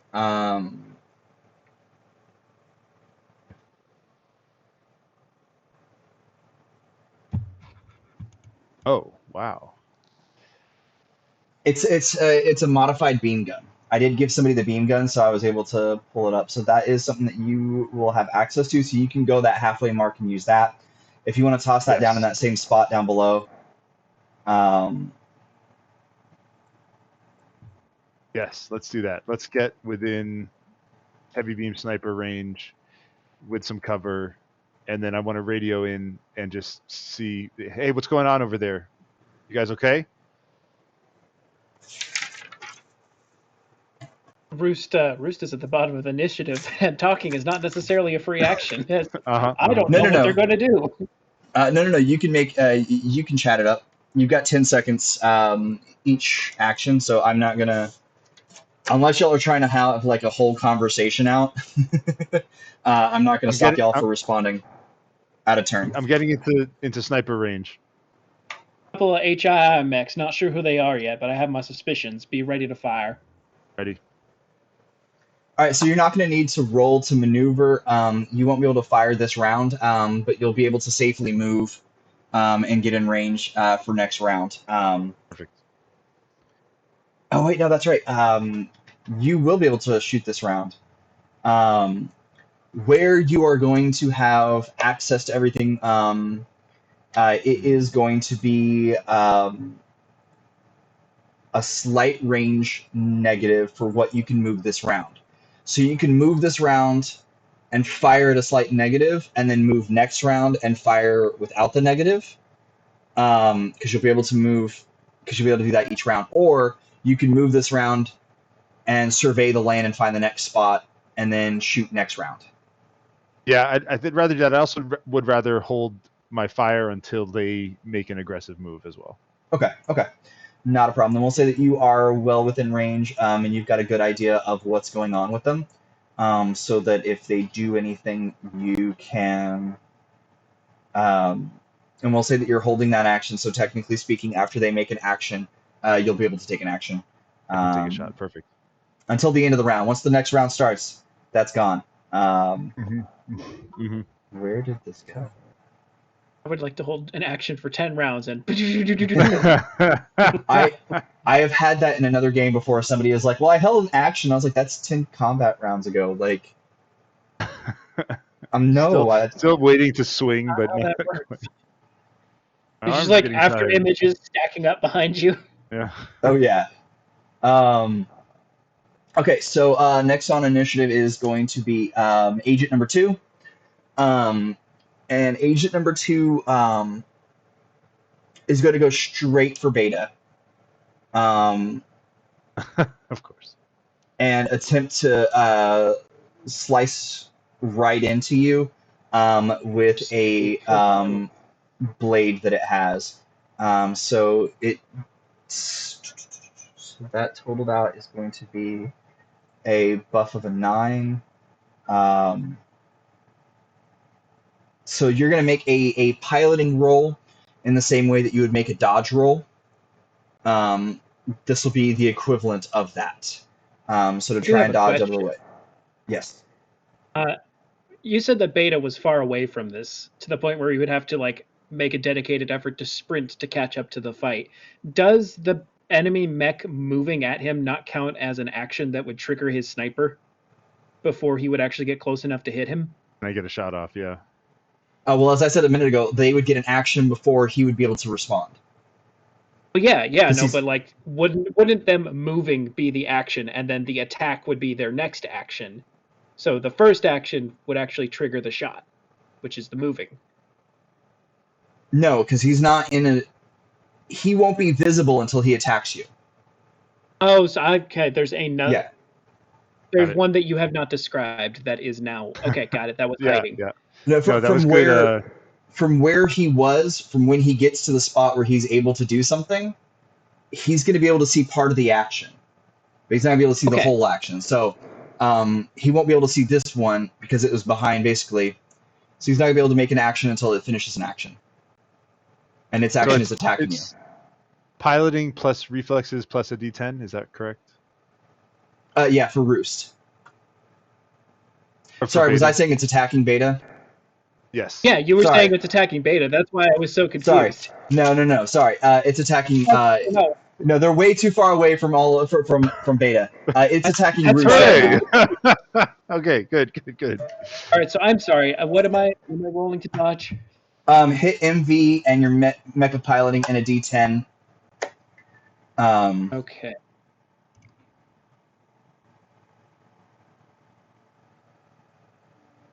Okay. A 10. Now you said that you were using the melee weapon that you had on the character, right? Yes, the energy axe. Okay. Um, Badass. But that is not actually on my weapons oh, okay. list. That is what I said, but that is not listed. I don't know what to write down.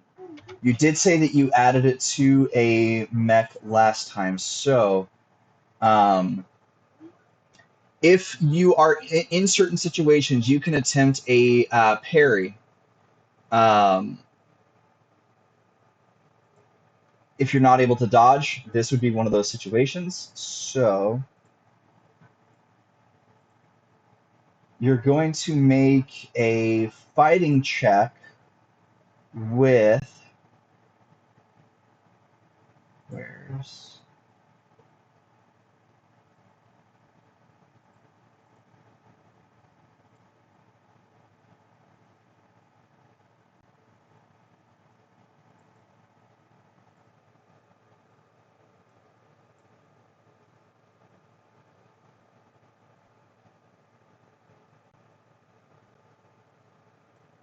where are the Mekton weapons? Apparently, only grabbed human stuff, or the humanoid stuff. I did not grab any of the mech weapons in those little burn-off sheets that I made. Mecha construction weapons. Okay, here we go. I did not grab the correct page. All right.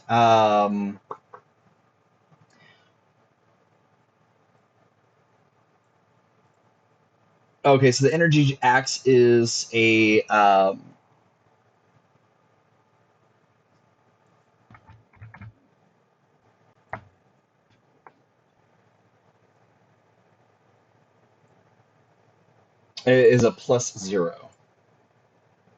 So it's not actually going to boost your damage. Also, by the way, when it's mech to mech, the important thing there is the kills. That's actually the damage that is taking into effect on the mech scale. Okay. So for yours, it's that 2. The energy axe will do 2. Got it. Oh wait, did I update the? All right. So what am I rolling to parry this?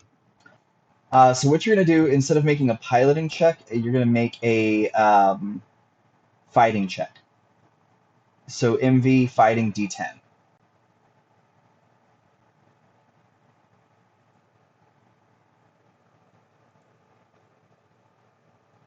$10. Dang, 2 10s in a row. All right, so it is going to get through. So location is going to be to the torso. And so this is going to do 2 damage to your torso. So if you go down to torso SP and just click that the minus sign twice, Okay. that'll update. There you go. So it's not actually going to do anything directly to you at this time. But it is going to go ahead and try that again.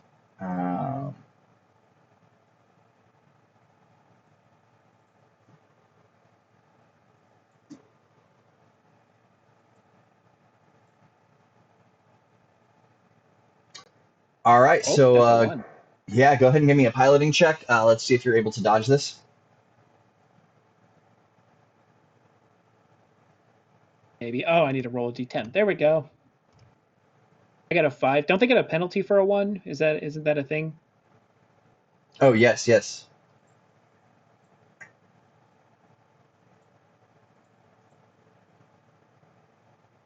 Oh, okay, so it's down to a 1.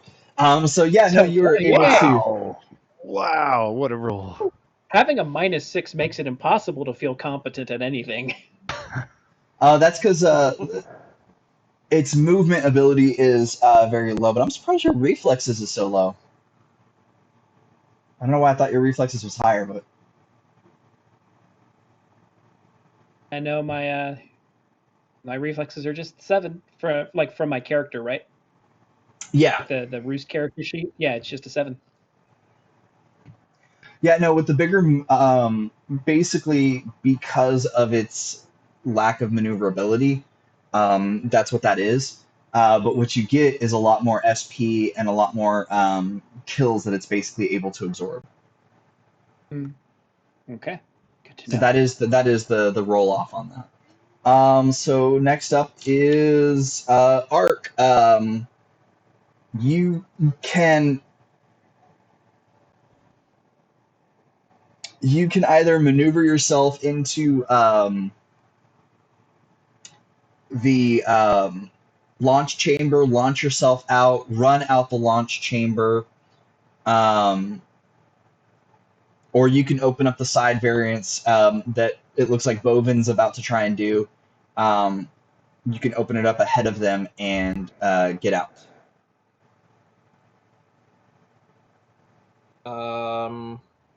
Yeah, I think I'll just slide into the bay and get out and run. Okay. Yeah, he'll maneuver for the bay where his mech is and Okay, so you're just jump gonna out. open up that side hatch. Yeah. Okay.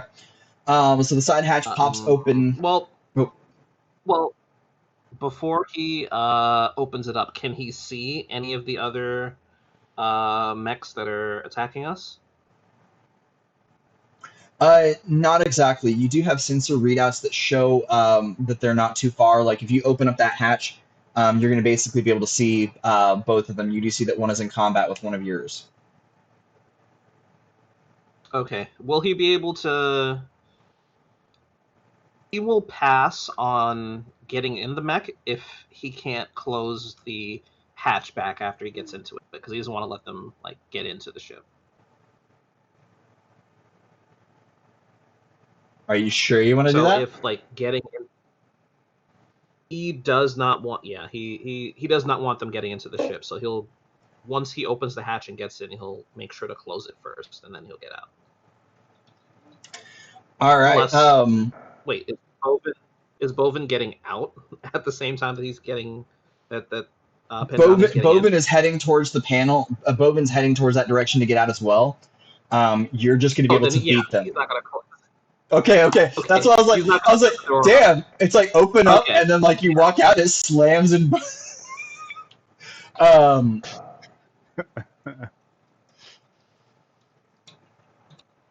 Poor Bovin. It's fine. Bovin doesn't have feelings. Bovin has lots of He will. He will not slam the door on his new friend, no matter what exercise regimen he wants to put him on. So yeah, he'll pop open the door and then he'll slide it in and hop out and run for his. Okay. I mean, you can basically pop it open and just start firing from right there. I mean, because you've got. Oh, oops, wrong one. I mean, because you've got a heavy beam gun, a rocket launcher, built-in autocannons. Your heavy beam gun is a +1 to shooting. So for you, that would be when you hit MV and gunnery, you'd actually add an additional buff point. Okay. If you want to use that, I mean, you can run out and do that as well. It's either way. Yeah. Wait. Okay. So maybe I'm confused. Penjani Yes. is currently in not the Long Boy, correct? No, you are in your long boy. Oh, I thought he was heading back because I thought he needed to switch into the Long Boy. Oh wait, no, this is still the first round. No. I'm sorry. So for your actions, you'll be able to get into the long boy, and then you'll have one action. So if you open that side bay door up, that would be it for your turn. That's fine. Okay.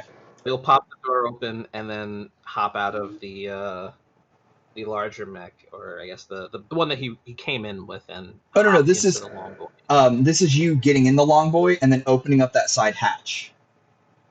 Okay. So next round you're already in your long boy. You can just do 2 beam cannon shots out the side of the ship. Okay. Nice. Sounds good.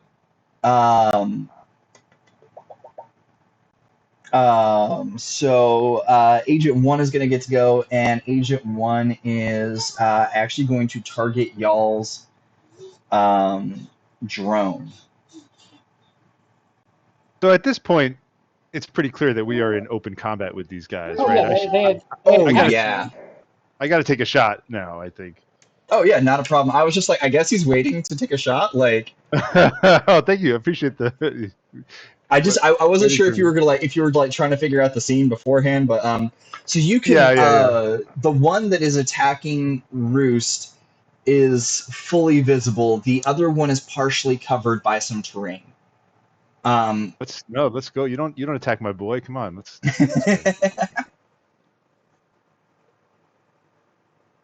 And so, what do I need to roll for my amazing heavy beam sniper cannon? So you'll click MV. You'll click your gunnery. Okay. And then, sorry, I'm pulling up your character sheet right quick just to check. Because I think if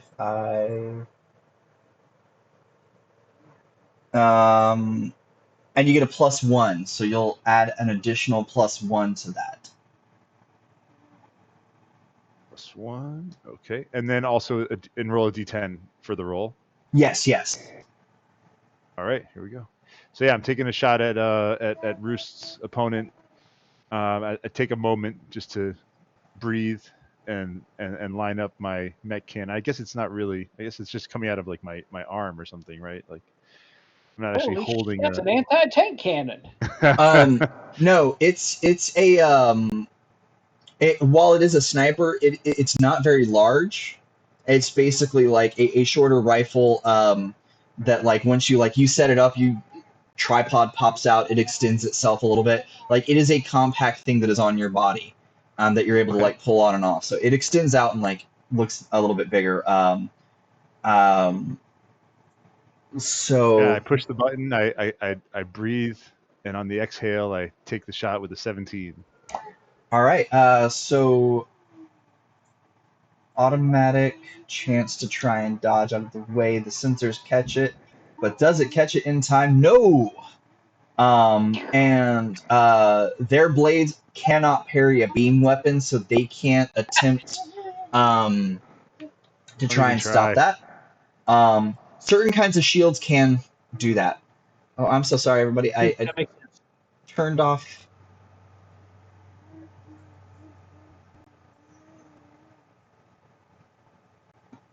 You turned off you. I turned off my camera a minute ago because I had to run out of the room and I didn't want the spot on the wall. But okay, there we go. Oh, and it shifted everybody around for a second. Oh gosh, is it done shifting? Huh. I am the game master now. Oh no. Bovine, what do we do? What do we do? Everyone is a cow person. Everyone panic. I'm a terrible GM. Oh, hold on, everybody. I missed the first one. Mrs. did the first one. All right, it says that we need to stretch. Yeah, pay attention. Focus. Oh gosh. My butt's falling asleep over here. Ugh. Yeah, I might have to go to standing desk configuration actually. I You guys completely can do forgot that. that? I completely You're so cool forgot with that your I fancy gave. things. Just so you know, once we get those tools that I'm talking about, there's a I need $100 to kit that I can use to build us a desk. All we have to do is find the wood. Well, now that I have my fancy new job next week I know. starting Monday. Yeah. I forgot that I gave everybody the ability to redeem points and do things. So I forgot that I did that. So I forgot I actually have to watch chat for that. Okay, so Someone's getting sniped in the head right now, is what I heard. yeah, I just want to make sure that I'm on the right window when I do this. Yes. Okay, I can limit this Or window actually, I guess we down don't know if it's a head or not. That's the fun part. like this. And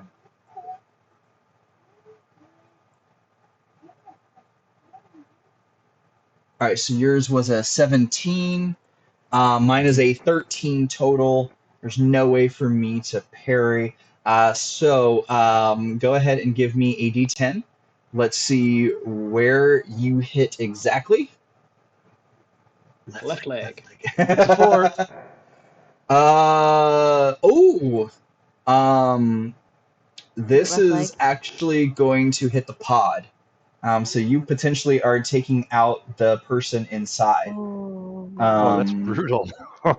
So some areas the pod is more exposed than other units. Like all of y'all's, because of the way that Ironbound builds, people have to destroy the torso before they can hit the pod. These units, the pods are basically like not technically exposed, but they have their own set of armor. They are a little bit more exposed. So go ahead and that's a 6K weapon, 8K weapon. So you're gonna do 8 Okay. points of damage to the pod.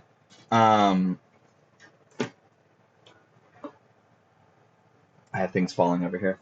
All right, let's see here. So that's agent. So that's agent 1. So that's 8 points of damage. So that's going to do that.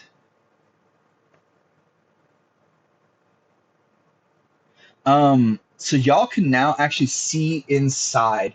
Like this just like flies past and glances the chest from the side, so to speak. But it's such a like well hit shot that it tears open the armor right where the pod is, and you can partially see the mech pilot inside. But they are still able to operate their system.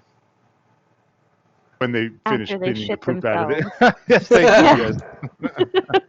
Oh, no, that is actually a good point. I do have to roll shock for them right quick. Oh, Did the pilot shit themselves? Oh! Yes or no? Oh! No, they didn't. They got a Wow. 1. That you remember you want to roll low on that. No, they got a 1. This guy thinks he's the anime protagonist. Yeah, he's got ice in his veins, huh? Pulls his helmet off, and he's got like red flowing hair that's like wafting in a breeze that doesn't exist.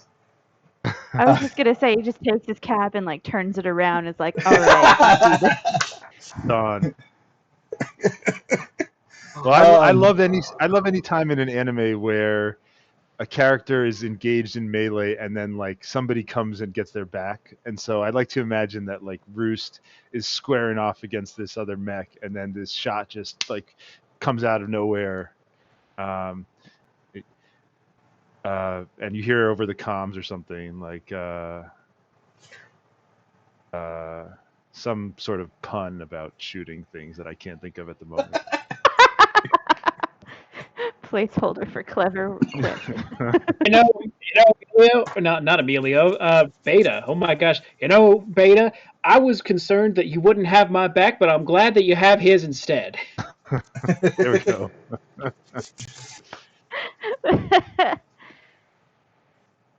It's like shooting a hole in a barrel of fish. It's as close as I can come up with anything. I'm sorry, y'all. Yeah, I just yeah, can't think of anything. Bruce might have some good colloquialisms, right? Oh! I just noticed this. This is only for Emilio. Due to the way that your mech is built, you do get a +2 when trying to dodge. It's down towards the bottom under subassemblies. You'll see that some of the subassemblies will offer some additional bonuses for some of y'all.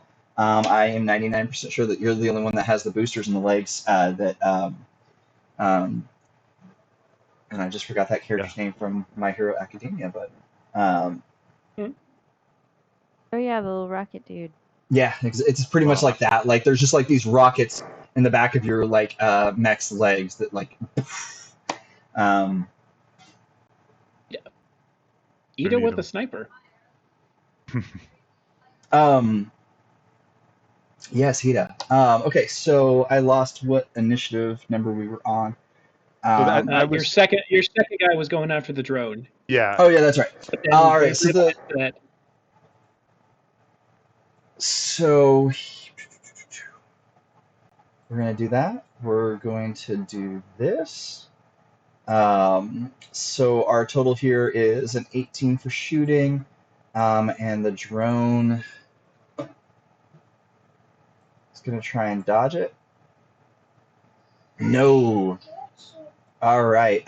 So this is going to be an 8K hit. Poor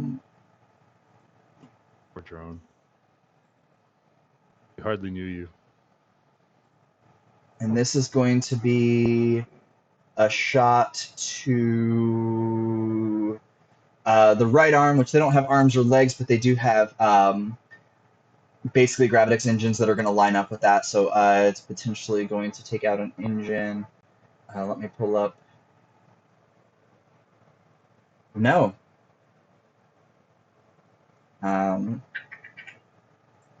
Because this. We should name them to make the loss more traumatic. No, it's using auto cannons to do this, so it's actually only going to drop. So the closest front drone, I'm just naming drone 1.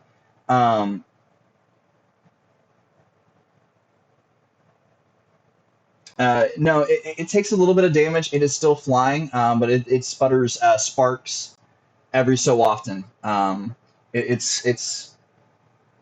it's still going. I forgot how little autocannons do. So let's go ahead and Roost. Finally. So basically, because there is a mech directly in your zone, you're directly in front of you, you are able to beat it down twice. So you can do 2 attacks at once. All right. And your axe doing 7K, potentially speaking, depending on what parts of the mech that you hit, you may end up being able to take it down pretty well. All right. So what all am I rolling to make a melee attack for this? I'm guessing MV is part of it. Yes. So it'll be MV plus fighting, and then your axe is a +0. Oh, I just noticed something else. Gortons, I don't know if you're still in here, but thank you, Gortons, for the follow. Also, Sir Heckalot, I just noticed that you also followed a little bit earlier, but Gortons Fizzerman, you are our 69th follower. Nice. They're going to be so happy about that. Very nice. I know them. Yeah, I looked up and I was like, oh, hey, 2 new followers. I forgot to call them out. And then I looked up how many followers we have, and I'm like, oh, 69 followers. Right on the money. Very nice. Very nice. Very nice. Very nice. Next goal 420. What? Oh, God, please. I watch way too much Superstore. I have that sound in my head all the time now. All right. So. I got a natural 10. Here we go. It's happening. Oh. Exploding. Natural 10 plus a 9. is on 12, so 21 total. Okay, so he's going to attempt to dodge, which he's going to get that. It's hilarious. Well, it's an automatic thing. Whoa! Uh-oh. Oh, come on. Come on. What? Is it me? Does is meeting in the favor of the attacker or the defender? In the player. No matter what the system says, I Oh, say that's in right. favor of the player. That's right. So Oh, thank you. that is hilarious. Like it's a double like roll off, and they still manage to fail winning. All right, so give me a D10, and let's see where exactly your axe lands. 8. 8 is the right leg. The left leg. Aw. Oh, Good I'm enough. sorry. That is actually the left side limb because I was looking at the human chart, the mech chart, and 8 is the left side limb. We Yeah! did it! We did it! The beam lives on.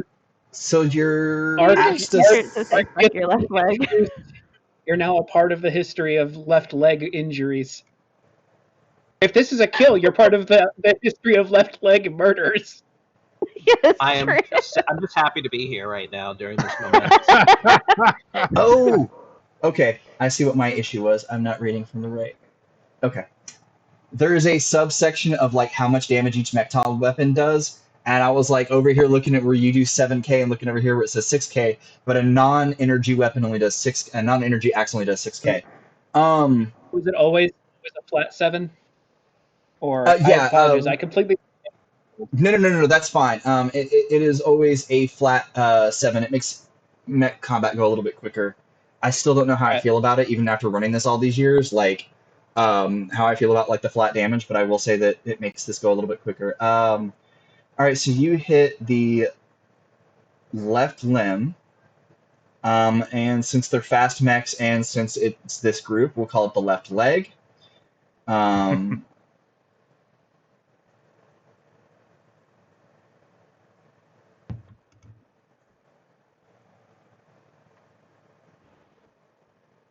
All right, so that's going to wipe out its SP, but it is still going to have a little bit. The left leg is sputtering. There are sparks coming out of it. It twitches every so often, like it is off balance. You could tell that the speed that this mech had before is non-existent now. This mech cannot get away. So it is a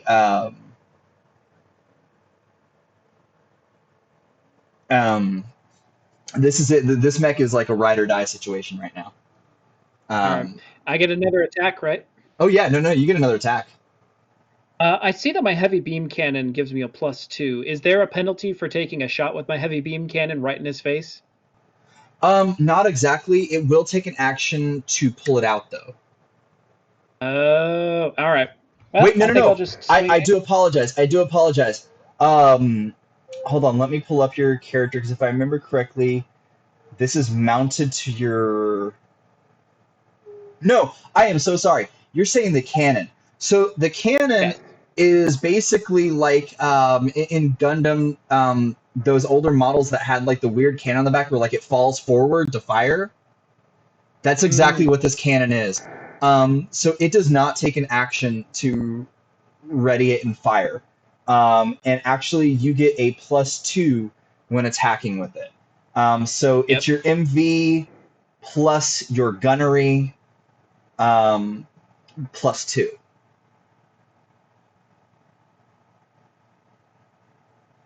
All right. Well, I'm gonna do that. I need to add a D10 to this. There it is. Did that work? Oh, I need to press the roll button. That's only a 10, so let's hope it hit. So it is such a small unit. It's such a small unit that basically it manages to. Oh wait, no, I'm so sorry. I did forget. I need to re-roll that because it does have a negative due to its leg damage.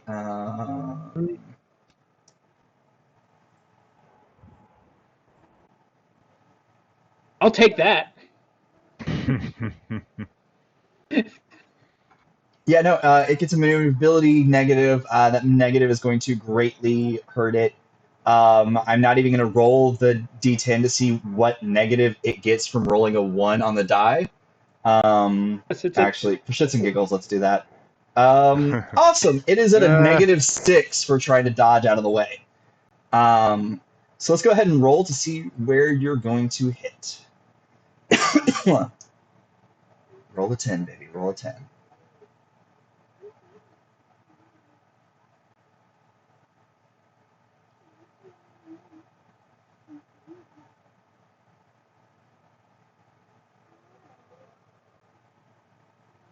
Oh, I'm sorry. I need to Oh. roll. I zoned out completely.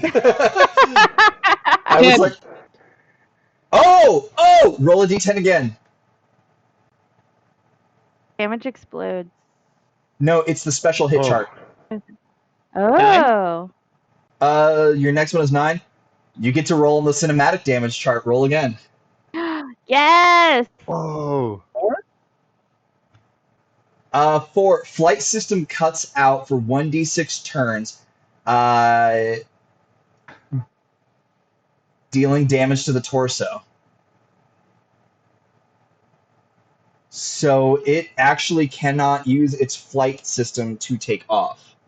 So go ahead and give me a d6 to see how long that's going to take while I...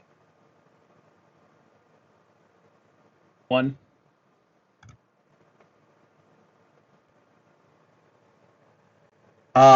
Okay, so for the next whole round, it cannot. But let's see here. You do that much damage, so its chest plate is non-existent.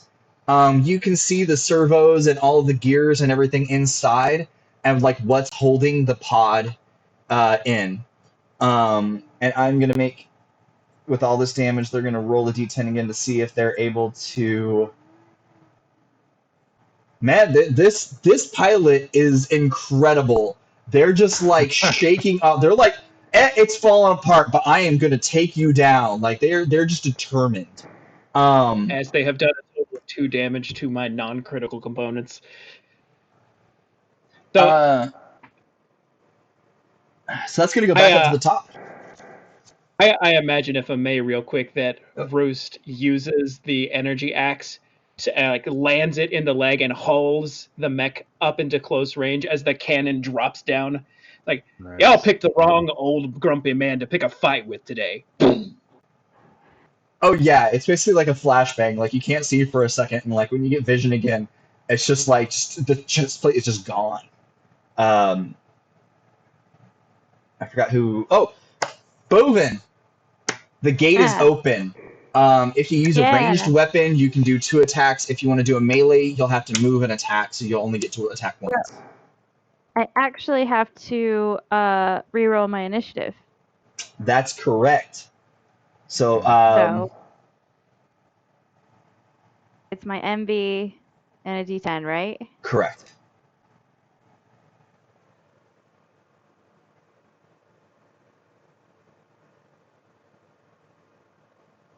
Seven. All right, so we'll come back to you. Cool. Beta, you have 2 Yeah. choices. You can move in closer, or you can shoot twice from where you are. And so right now I can see there's one HII mech that's been pretty badly battered by Roost. Oh yeah, And then there's a second that attacked our drone, correct? correct. The one that attacked the drone has partial cover, so potentially speaking, even if you successfully hit, it could hit the ground instead of actually hitting the mech. To give you an idea, if you hit the legs, so if you roll, Countering our technique. no, only because of what's in the way. It's not a direct thing on y'all. If you roll a 5, 6, 7, 8, or a 9, if you roll a 5, 6, 7, 8, you can still hit an arm. So I will give you that. But we'll say that we'll deal with that later. But if you hit 9, it's a flat out like you don't hit anything. Okay. For rolling on that. So if you want to try and depending on what you want to try and do, you can also try and maneuver yourself into position. Which from everything that you see, Yeah. there is a place you can get to that you'll have full sight on it, but you'll only be able to shoot once. So that is your choices. That's what I was thinking, and I'll just really quickly, radio over to Roost. You look like you got this one. You good? I wouldn't mind if you finished them off, but I think I can handle it. Let's take 2 shots. All right. Take the first shot at Roost's Roost's buddy over there, and then we'll take the second shot at the one with cover. All you got to do is beat a 7.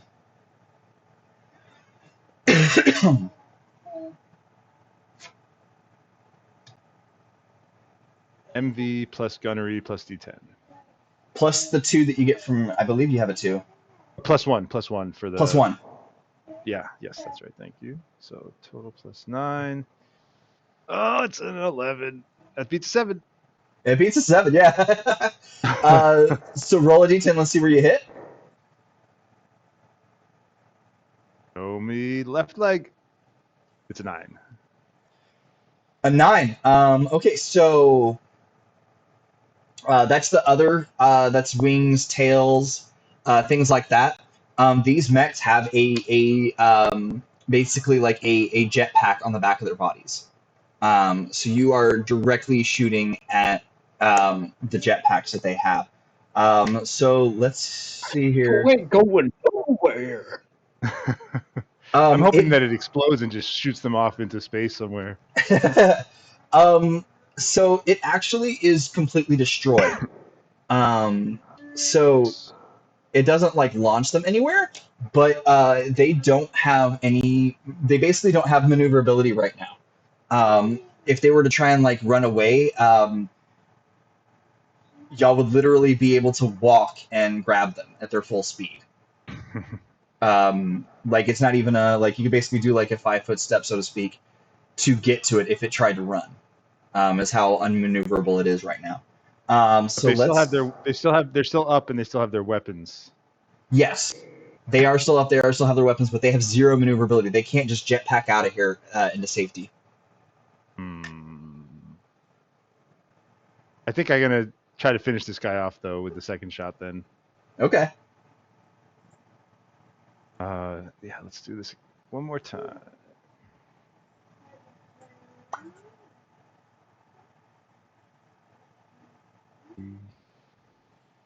This one. All you got to do is beat a 2. Oh, let's see if we can do it. Yeah, it's a 13. I would have laughed if you'd rolled a 1 as well. No. Beta's bred for luck. Maxing out that luck stat. That's right. What happened?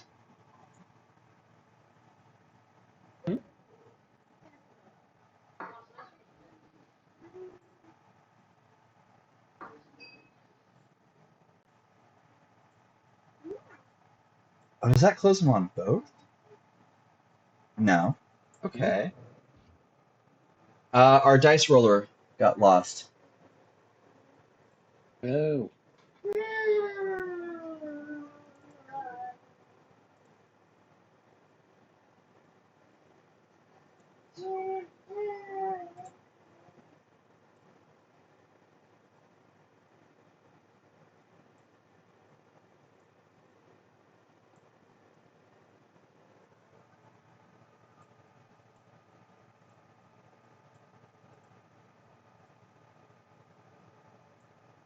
All right. I have no clue what happened to that. As soon as I can get the Twitch studio thing going, we'll see how that one works and see if it has these same kinds of issues. So sorry for this, folks. I don't know why. Supposedly there's a way to do things so that stuff like this doesn't happen, but I'm still very new to how some of this stuff works. All right, there we go. Dice roller is back up for everybody. I do apologize. I went over to look at it myself and realized it was gone. If that happens again, just let me know in chat. um,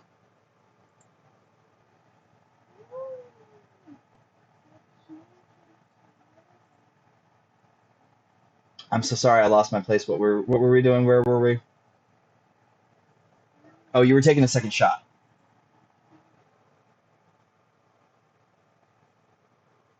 You are muted. Oh, thank God. I was trying to fix my audio. I thought I couldn't hear. I'm sorry. Yes. So I took the second shot, and I just need to roll d10 for where to hit. Awesome. Hey, I am hitting a 9 again. Actually, reroll because there is no additional special things about this mech. Nothing to hit. It's a 3. Torso. Almost non-existent torso. You do that much damage. There's.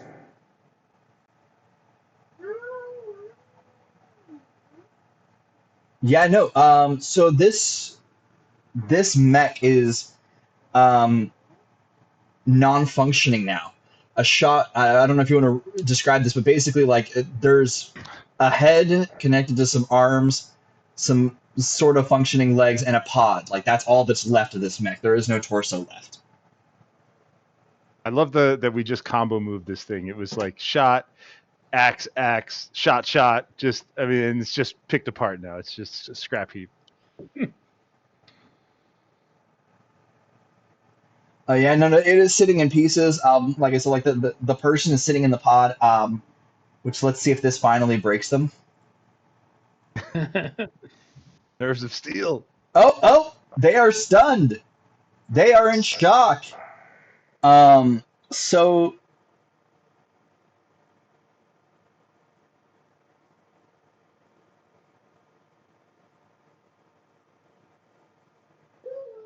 all right. So they are down. So that takes them out of initiative. So Ark, it's your turn. All right. I think I have to re-roll initiative as well, since I'm now. No. Your initiative was from when you were in the mech. Right. Okay. Yeah. Can he see the other? Both of the mechs, the scrapped one and the. From where the hatch is open, you can see both mechs. They're not blocked by anything. So if you wanna, are you gonna try and take a shot? Yeah. I think that he will actually say, all right, okay. I think this is the one, and he means to fire the heavy beam gun, but I think he actually activates the rocket launcher instead. Oh no. Okay. So basically the best way to describe these is that the rocket launchers on this are missile pods, basically. So like a hatch opens up and rockets will shoot out. Kind of if you're a Robotech fan, the little like rocket pods like that is kind of the best way to like kind of think of it. So you're gonna get a +0. So what you can do is you're gonna hit your MV, hit your gunnery, and then that's gonna be what you're going to roll against. And the other one is.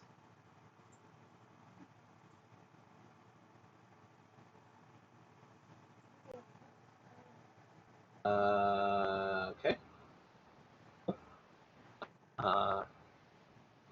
that correct? Yeah, no, that is correct. Okay, good. And that is an 11.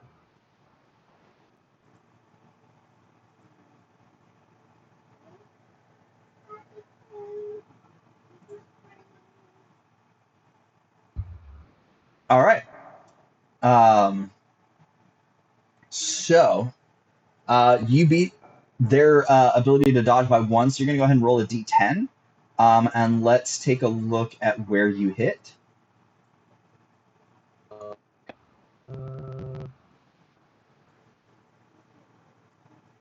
It's a 5.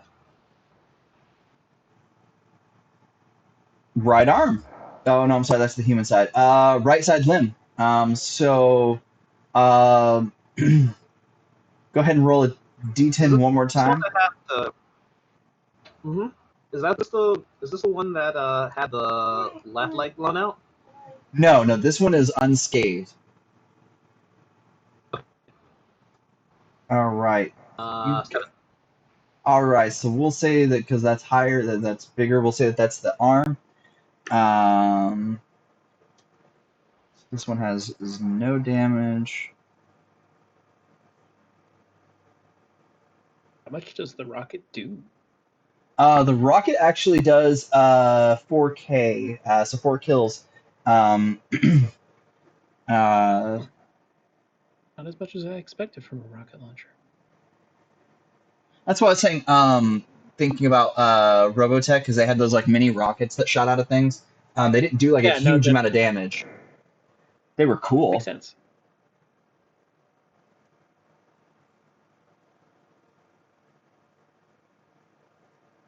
Okay. So the plating on it is partially gone. It's not a very happy situation. So you can either maneuver yourself or try and shoot another weapon. He will shoot the heavy beam cannon for real this time. Okay. All right, we'll try this again. All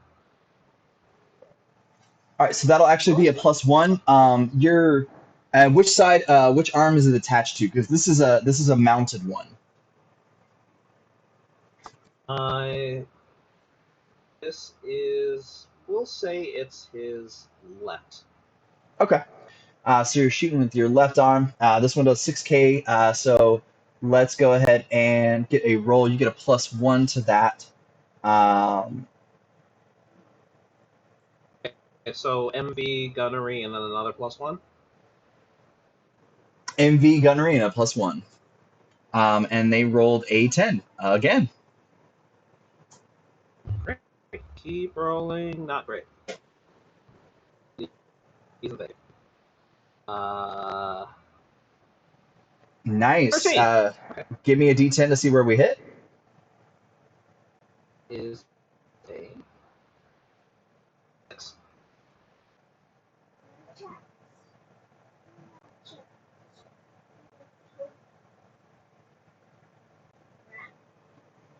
Oh, sorry, I didn't hear the 6. So that is going to be a right side limb again. We'll just say that it is the arm again. And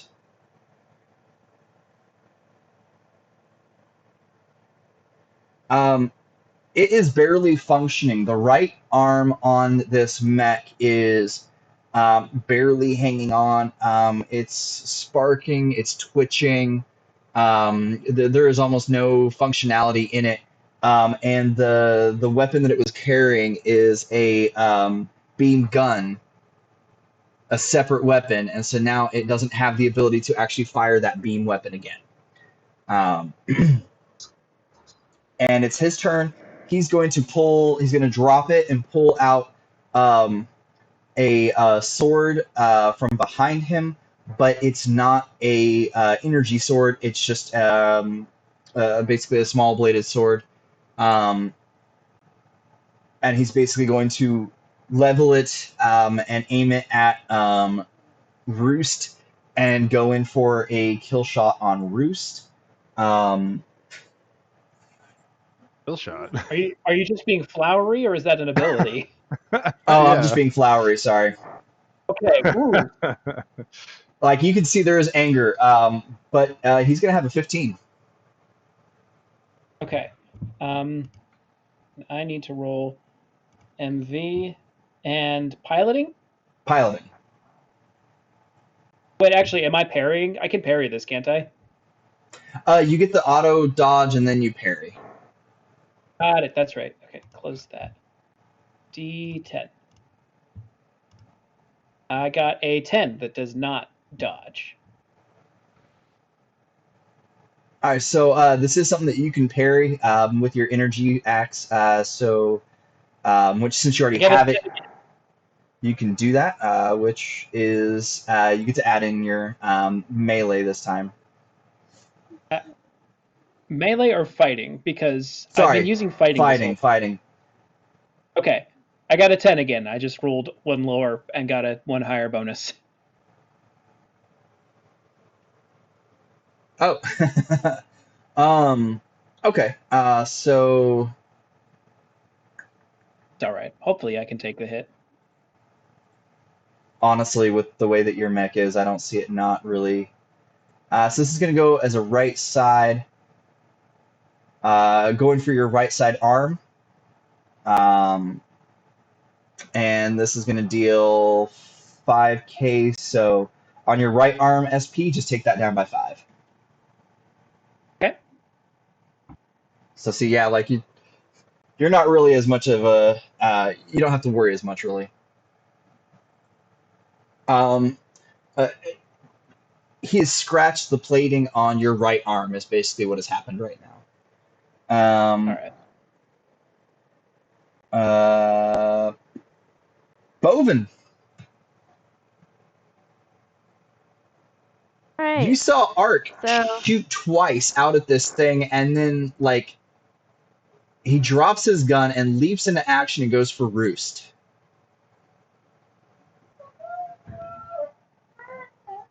okay.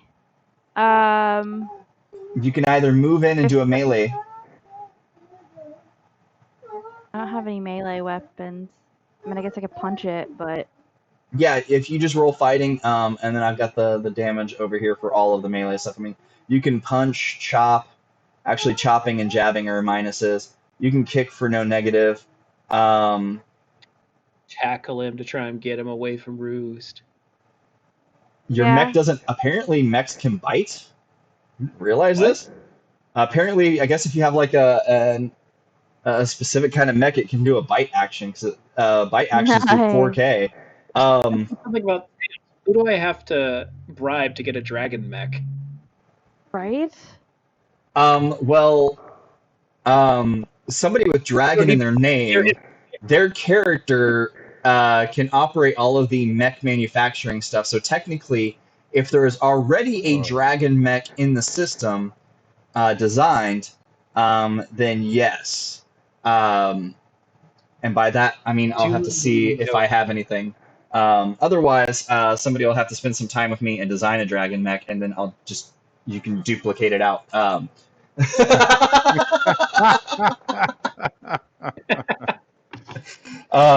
It's been a long time since I've actually like created from the ground up a mech using this system, so it would take like me and somebody else reading the book and piecing things together. But yeah, no, you can do a lot of different kinds of actions for a 0, for like as a melee. Since you have not equipped that one with a melee weapon at this time, or Okay. you can like drop your beam cannon and fire, or pull out your beam gun. Oh, those are Bovine. mounted beam guns. I'm sorry, yours are in your guns. Your guns have guns? Your guns have guns. And with the fact that y'all have the bigger, bulkier ones, either it can be all the time out, or it can be something that like pops out and then fires, and that doesn't affect your that doesn't take an action to do that. Okay, so I want to run up and punch it, and then have my little gun pop up and then fire. Okay. So we're gonna do that in 2 different distinct roles. Yeah. Yeah. So the way that you're gonna do that is if you go up to the top, you're gonna hit your MV, Yeah. hit your fighting, and then you get a 0. And let's see, they get a chance to try and dodge. So you need to beat a 10, and you got a 12. All right, Yeah. so go ahead and roll to see exactly where that punch lands. And that punch is going to do. It's not going to do a whole lot. Okay, that's a 5.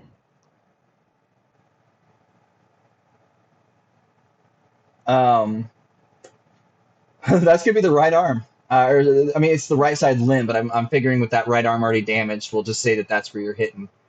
Okay. And you are gonna take out the arm. Um, and so you're gonna be able to fire into it. So what you're gonna do now is you're gonna hit MV, gunnery, Yeah. Okay. and then add a 1.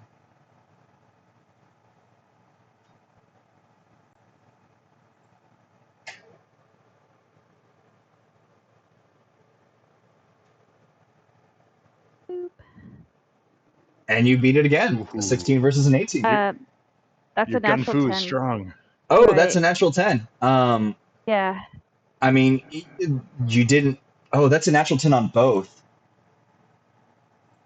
So if you just Yeah, click it the is. D10 up at top, if you just click the D10 at top, it'll add a D10 and roll that Uh-huh. D10. So you don't have to re-roll the whole roll. Oh. Oh. He narrowly manages to go backwards, and the shot rings out. Pissed. Happened to me too. I mean, I hit, but I can empathize. So that actually makes it Roost's turn. Which Roost, I guess I misspoke earlier when I said that like you would have to that those guns are like on you. Those beam cannons are the same way. Either they're always constantly out, or they retract and they're basically on your arms. All right. This person only did like a slight step back, so you are able to do 2 attacks, whether it's melee or ranged. I'm going to level my heavy cannon at the downed mech next to me where the pilot is sitting. And is there a way to speak on like loud comms, like out loud so that the other mech could hear me? Oh yeah, so here's the thing. Like I said, these mechs that you guys are using are built for industrial means. There's 3 options that you have here. You can loudspeaker this. You can hit a button that basically pushes your voice out to all local frequencies. Or you can try and tune into their frequency, which would mean a check. The first 2 don't require a check. I'll just loudspeaker this. Okay. So Roost is going to level his cannon at this downed mech pilot. Y'all, nobody has to die today, but if you keep on fighting, your friend's gonna. Stand down. And I'm going to ready an action to blast this pilot twice if this guy doesn't stand down immediately. I mean, I wouldn't That's my exactly turn. call them a friend. You're more than welcome to do what you want. Oh, well, in that case, if that's his immediate response, then I'm just going to shoot him, and then I'm going to turn my cannon and shoot the other guy. Okay. The pod didn't have a whole lot of left, so we'll call that on the pod. I'm not even going to make you roll because it can't move. All right. Let's go ahead and do your roll for the other one. So the arm is not going to affect maneuverability, so this. So beat a 14. I don't know if I can. I got a +3. Nope, I got a 10. You're shooting with your cannon again, right? Yes. So I get a +2, and I get a +1 for my reflexes MV difference, right? Oh, okay. I see. You don't have gunnery. No, I do not have gunnery. Okay. It's better than my axe, which is a +2.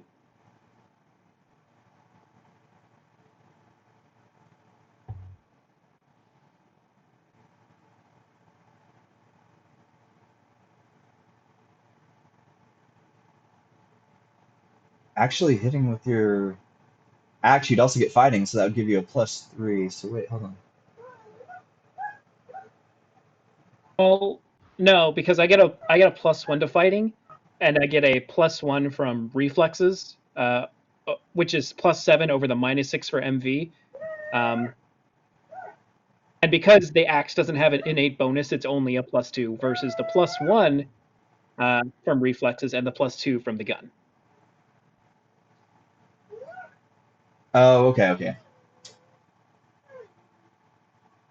Ouch, yeah. So yeah, no, that cannon just narrowly misses. Um, which puts us back up at the top for beta. Oh, kid stuff. I get All that. right. So it seems like okay. So I'm going to radio over to everybody and just say we keeping one of these guys alive.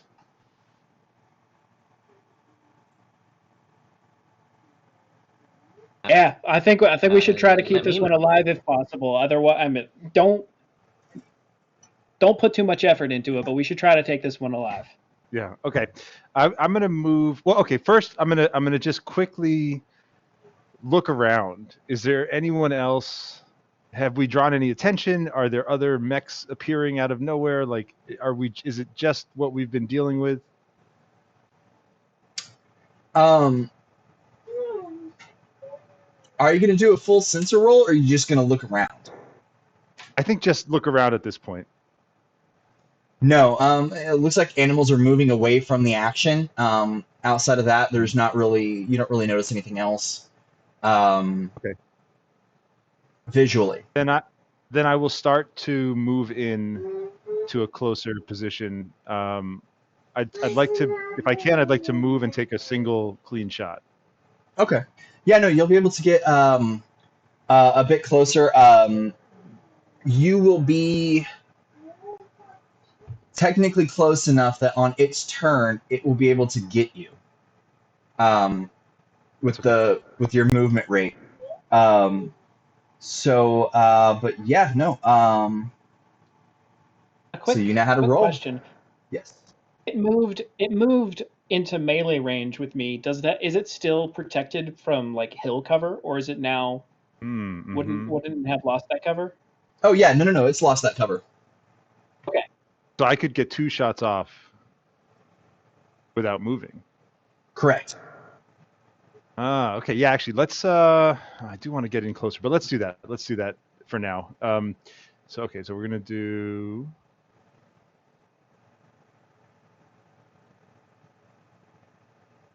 Gunnery.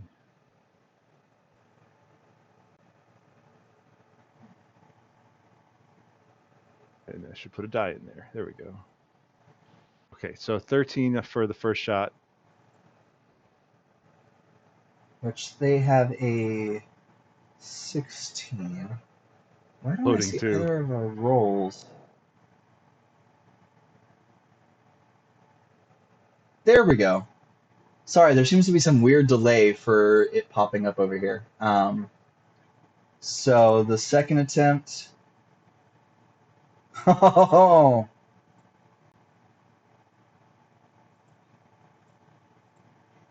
on the second attempt, you need to beat a 2.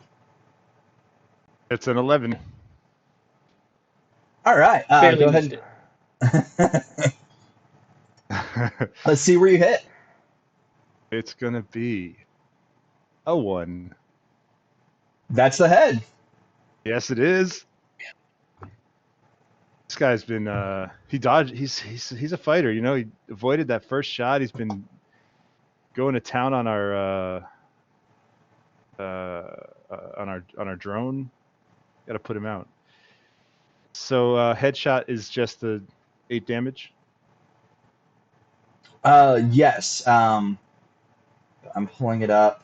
Okay, so um,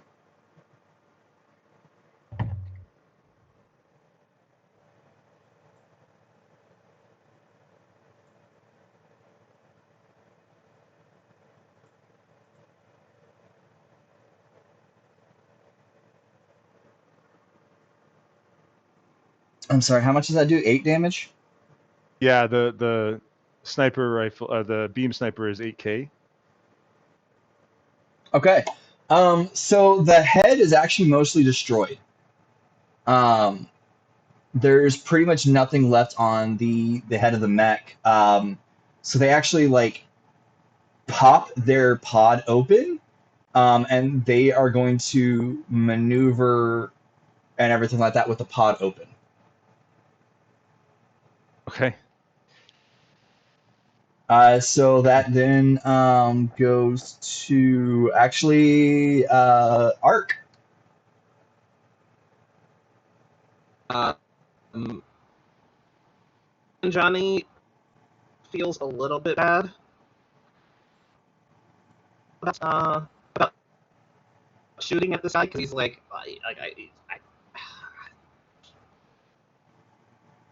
how do I miss but hit? And he's just kind of pressing buttons. So now that he knows exactly which one is which, he will fire. He will fire his heavy beam gun. Probably twice this time. Let's do one shot first, and then see what we.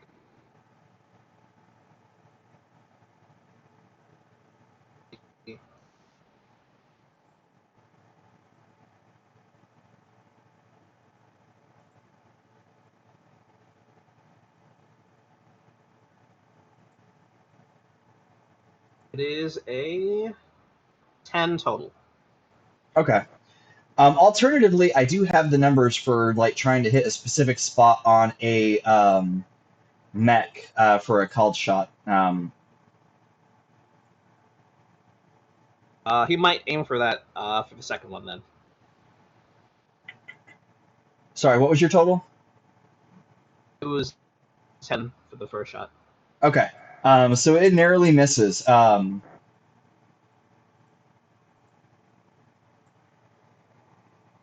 So if you want to do a called shot,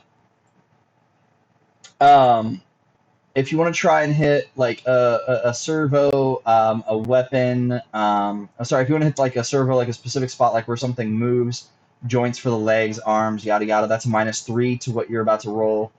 Weapons are -4s, thrusters are -4s, sensors are -5, and other things are also -5. So if you want to try and do that. Okay. And so the torso is a minus. What? -5 for its torso? Yeah, torso would be a -5. Okay. Then he will take the. He'll say, all right, hold still, hold still, hold still.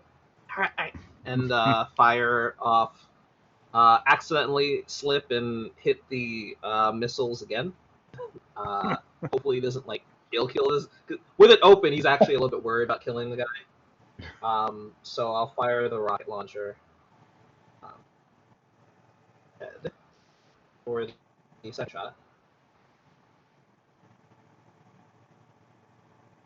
Nothing else to add, so the roll is a 1. Oh no! Go ahead and just roll a straight d10. Let's just see how bad this shot misses. Okay. Question. Yes. If I'm using my luck, do I have to spend it now or before I see what the other roll is? Or do I have to No, spend the luck before I make? Yeah, if you want to spend it like it's points, then you can go ahead and do that. And you can put as many of those points as you want into this. Okay. All right. So that was a 7. Well, That's you do need to roll a and, d10 right quick to see yeah. how much more negative you go. -4, so that's a that is a -4, so that's a 3. So you need to add 9 points to succeed. I will add 9 points. Make sure. Oh yes. All right, those are spent for the rest of the session. I mean, granted, we're at the end of the session, so that doesn't. No time like the present. So that's damage to the torso. How much are your rockets again? I think they're 4K. Yeah, they're 4K. Okay.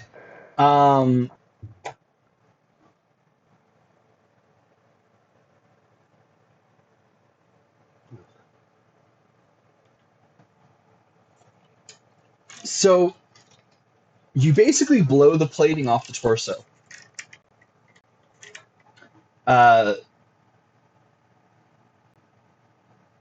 and y'all hear this just loud beeping sound as he closes the pod hatch. Self-destruct in 5, Oh. 4, 3, Do you have any 2. time to react to that? No, no, Or no, is no, it no, just- no, no. It's an implosion. Oh shit. And Oh, he took a poison wipes away almost everything of both mechs. You do have a little bit of one of the arms that you're able to take a look at, but they basically wipe themselves out. cowards? The only thing that you can think of is the fact that there is like a scratched off area that looks on the tablet that y'all received that looks like it could be like an HII logo.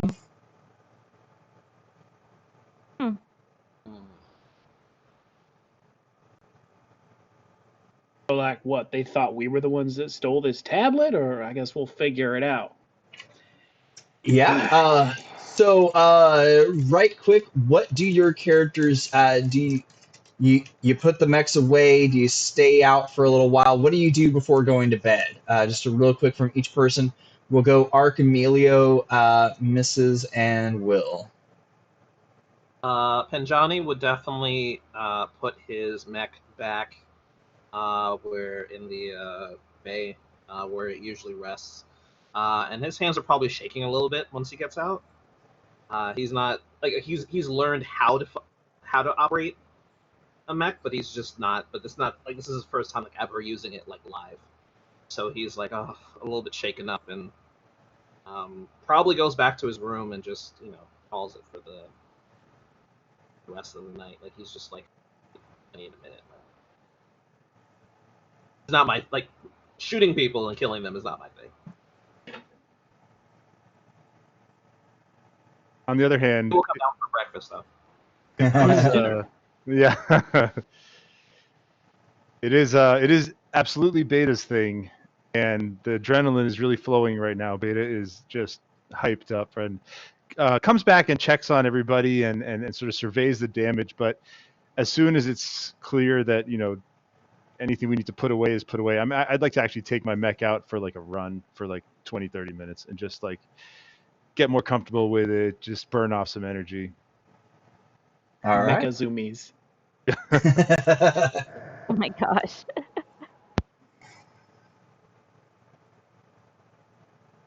Mrs. Bovin's gonna be like kind of pumped that we got to fight. Disappointed that they imploded. I guess Bovin's gonna put his mech up and like he's gonna treat his mech kind of like a hot rod. Like spend the rest of the day like cleaning it and like making sure it's pretty and. You do find in the mech bays that there are tools to basically like scratch off laser fire, as well as tools like for painting the mechs and everything. There's not Nice. there's not a whole lot of colors, but there are a lot of fabricators that can make new colors. So it's basically grays, like bolt metal, like that bluish gray tone in there. A few other dark colors as well. So if you're not looking for a dark color to repaint your mech, you would have to get the fabricator going for that. Bovin's gotta come up with some ideas first before customizing. But right now, just cleaning it up and making sure it looks nice. Okay.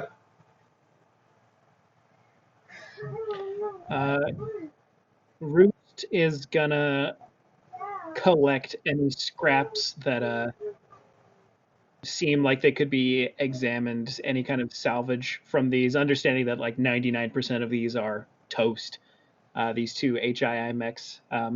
After that, I think he'll finish up with the workday doing assisting with the repairs like they originally planned to, before coming in to make dinner, offering it to everybody, and then heading to bed. Okay. You are actually extra delayed due to the damage to the mech. It's at a lower functionality. Um, Hmm. so it is going to be much more difficult to get things done. But um, you'll be able to get through a great number of the external stuff, be able to seal those up, and so the hull damage is repaired. So technically, you could go into space, but there are sections between the hull and certain other functioning areas that still need to be repaired as well. Yeah, we don't want the ship tearing in half if we make it jump. Yeah, that's all. All right. Um,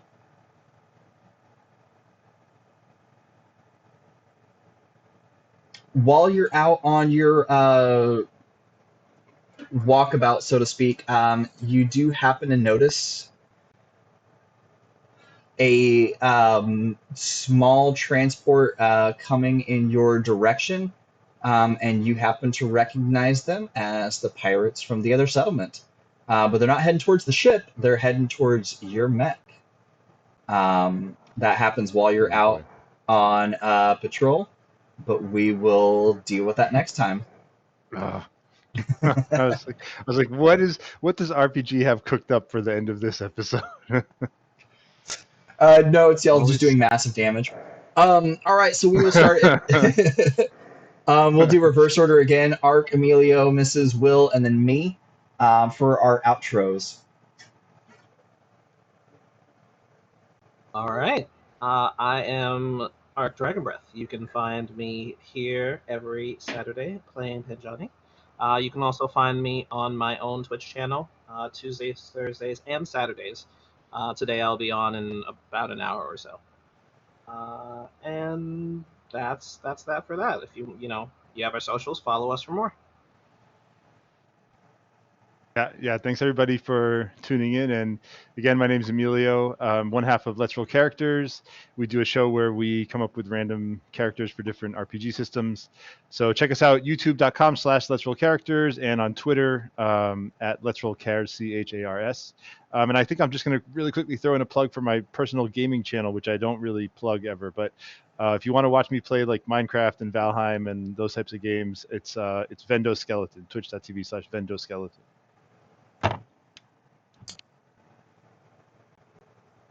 I'm Mrs. RPG Hour. You can find me on Twitter at Our Adventures. You can also find me here, obviously doing the Mekton thing, but also eventually getting back onto doing the Our Adventures podcast. And we are looking for cast members for that. We just kind of round robin GM a bunch of interesting indie games. So if you have a game that you'd be interested in us taking a look at, or you want to run a game that you've written or one that a friend's written, you can reach out to us on the Gilded. There's actually a separate section for Our Adventures, so you can reach out to us directly there. Okay, thank you everyone for listening and watching. This was fun. I have been Will playing Roost. You can find me on Twitter at William C. Allen and on YouTube at Roll a Will Save. That is all. Hey folks, this has been Mekton Heist, a actual play of Mekton Zeta by Artosaurian Games. We have a lot of other shows that we do. Wednesday, first and third Wednesday nights for quite a bit for the rest of the year is a Monster of the Week actual play called Routes Unknown. We have 4 returning cast members from season 1 and a new cast member. Our podcasts that we do is Star Wars Legacies and Our Adventures. In regards to other streams, occasionally people will join me on Friday nights and we will talk about tabletop things, tabletop design things, or talk about specific types of games. There is a Ko-fi, ko-fi.com/RPG hour, Donating money there helps us keep things going, keeps the lights on, so to speak, so that we can keep doing things. And now that we are affiliated, we will be doing ad breaks every so often to give people a chance to run away from the screen and do something right quick. I need to remember to do that, but you can also do things like, hey, make us stretch. Thanks for the subscription. I feel like I am forgetting something. There's also a tip jar down below. That's what I keep forgetting, and I keep meaning to say this at the beginning, but there's a tip jar down below that goes straight to PayPal that can help us with things as well. Panther for Suckers, I am so sorry that I missed you following us. That was 19 minutes ago. These earrings are custom made by Kami Anya at KAMIANYA1 on Twitter. Non-binary, they, them. They are a Twitch streamer. I think that they are involved in a podcast. I don't know for sure. But they're also a crafter. They do some craft stuff like this. They also made a really neat pin. I don't know how well that can be seen because it's basically dark on dark. But they made these earrings, made that pin custom. If you go to our gilded.gg, RPG Hour Studios, you can hang out and chat with everybody here. There are some behind-the-scenes stuff that you can go and ask questions about stuff. And you can also potentially be able to join a stream when we start doing streams, when we start up new streams and stuff like that. And Mondays. Mondays, since the Monday stuff didn't pan out the way that I was hoping it would, if you come out to RPG Hour on Monday nights about 8 p.m., what you'll be able to find is it's my self-care time, and I play video games. I just got a external DVD burner for my desktop that doesn't have a DVD drive on it, and I configured some emulators, so I will actually put my old PlayStation 1, PlayStation 2 discs in and play some of my old favorite RPGs and stuff like State of Emergency, where you're basically just causing lots of havoc and chaos and destruction. I also sometimes play stream games from my large Steam library. I will soon be moving all of that kind of stuff, video game stuff, over to a separate account. I have not created it yet. And all of our tabletop role-playing game stuff has moved over to Dead Coast Games. So if you go over to Twitter at Dead Coast Games, you'll see all the stuff that we are talking about when we talk about the tabletop games that we design, which will be hitting streams soon. There's also some podcast stuff for that that's being edited and that will be released at some point this year as well. I think that is everything. I hope I'm not forgetting something. Yeah,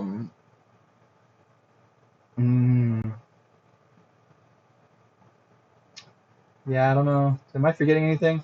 Anybody think of anything? All right.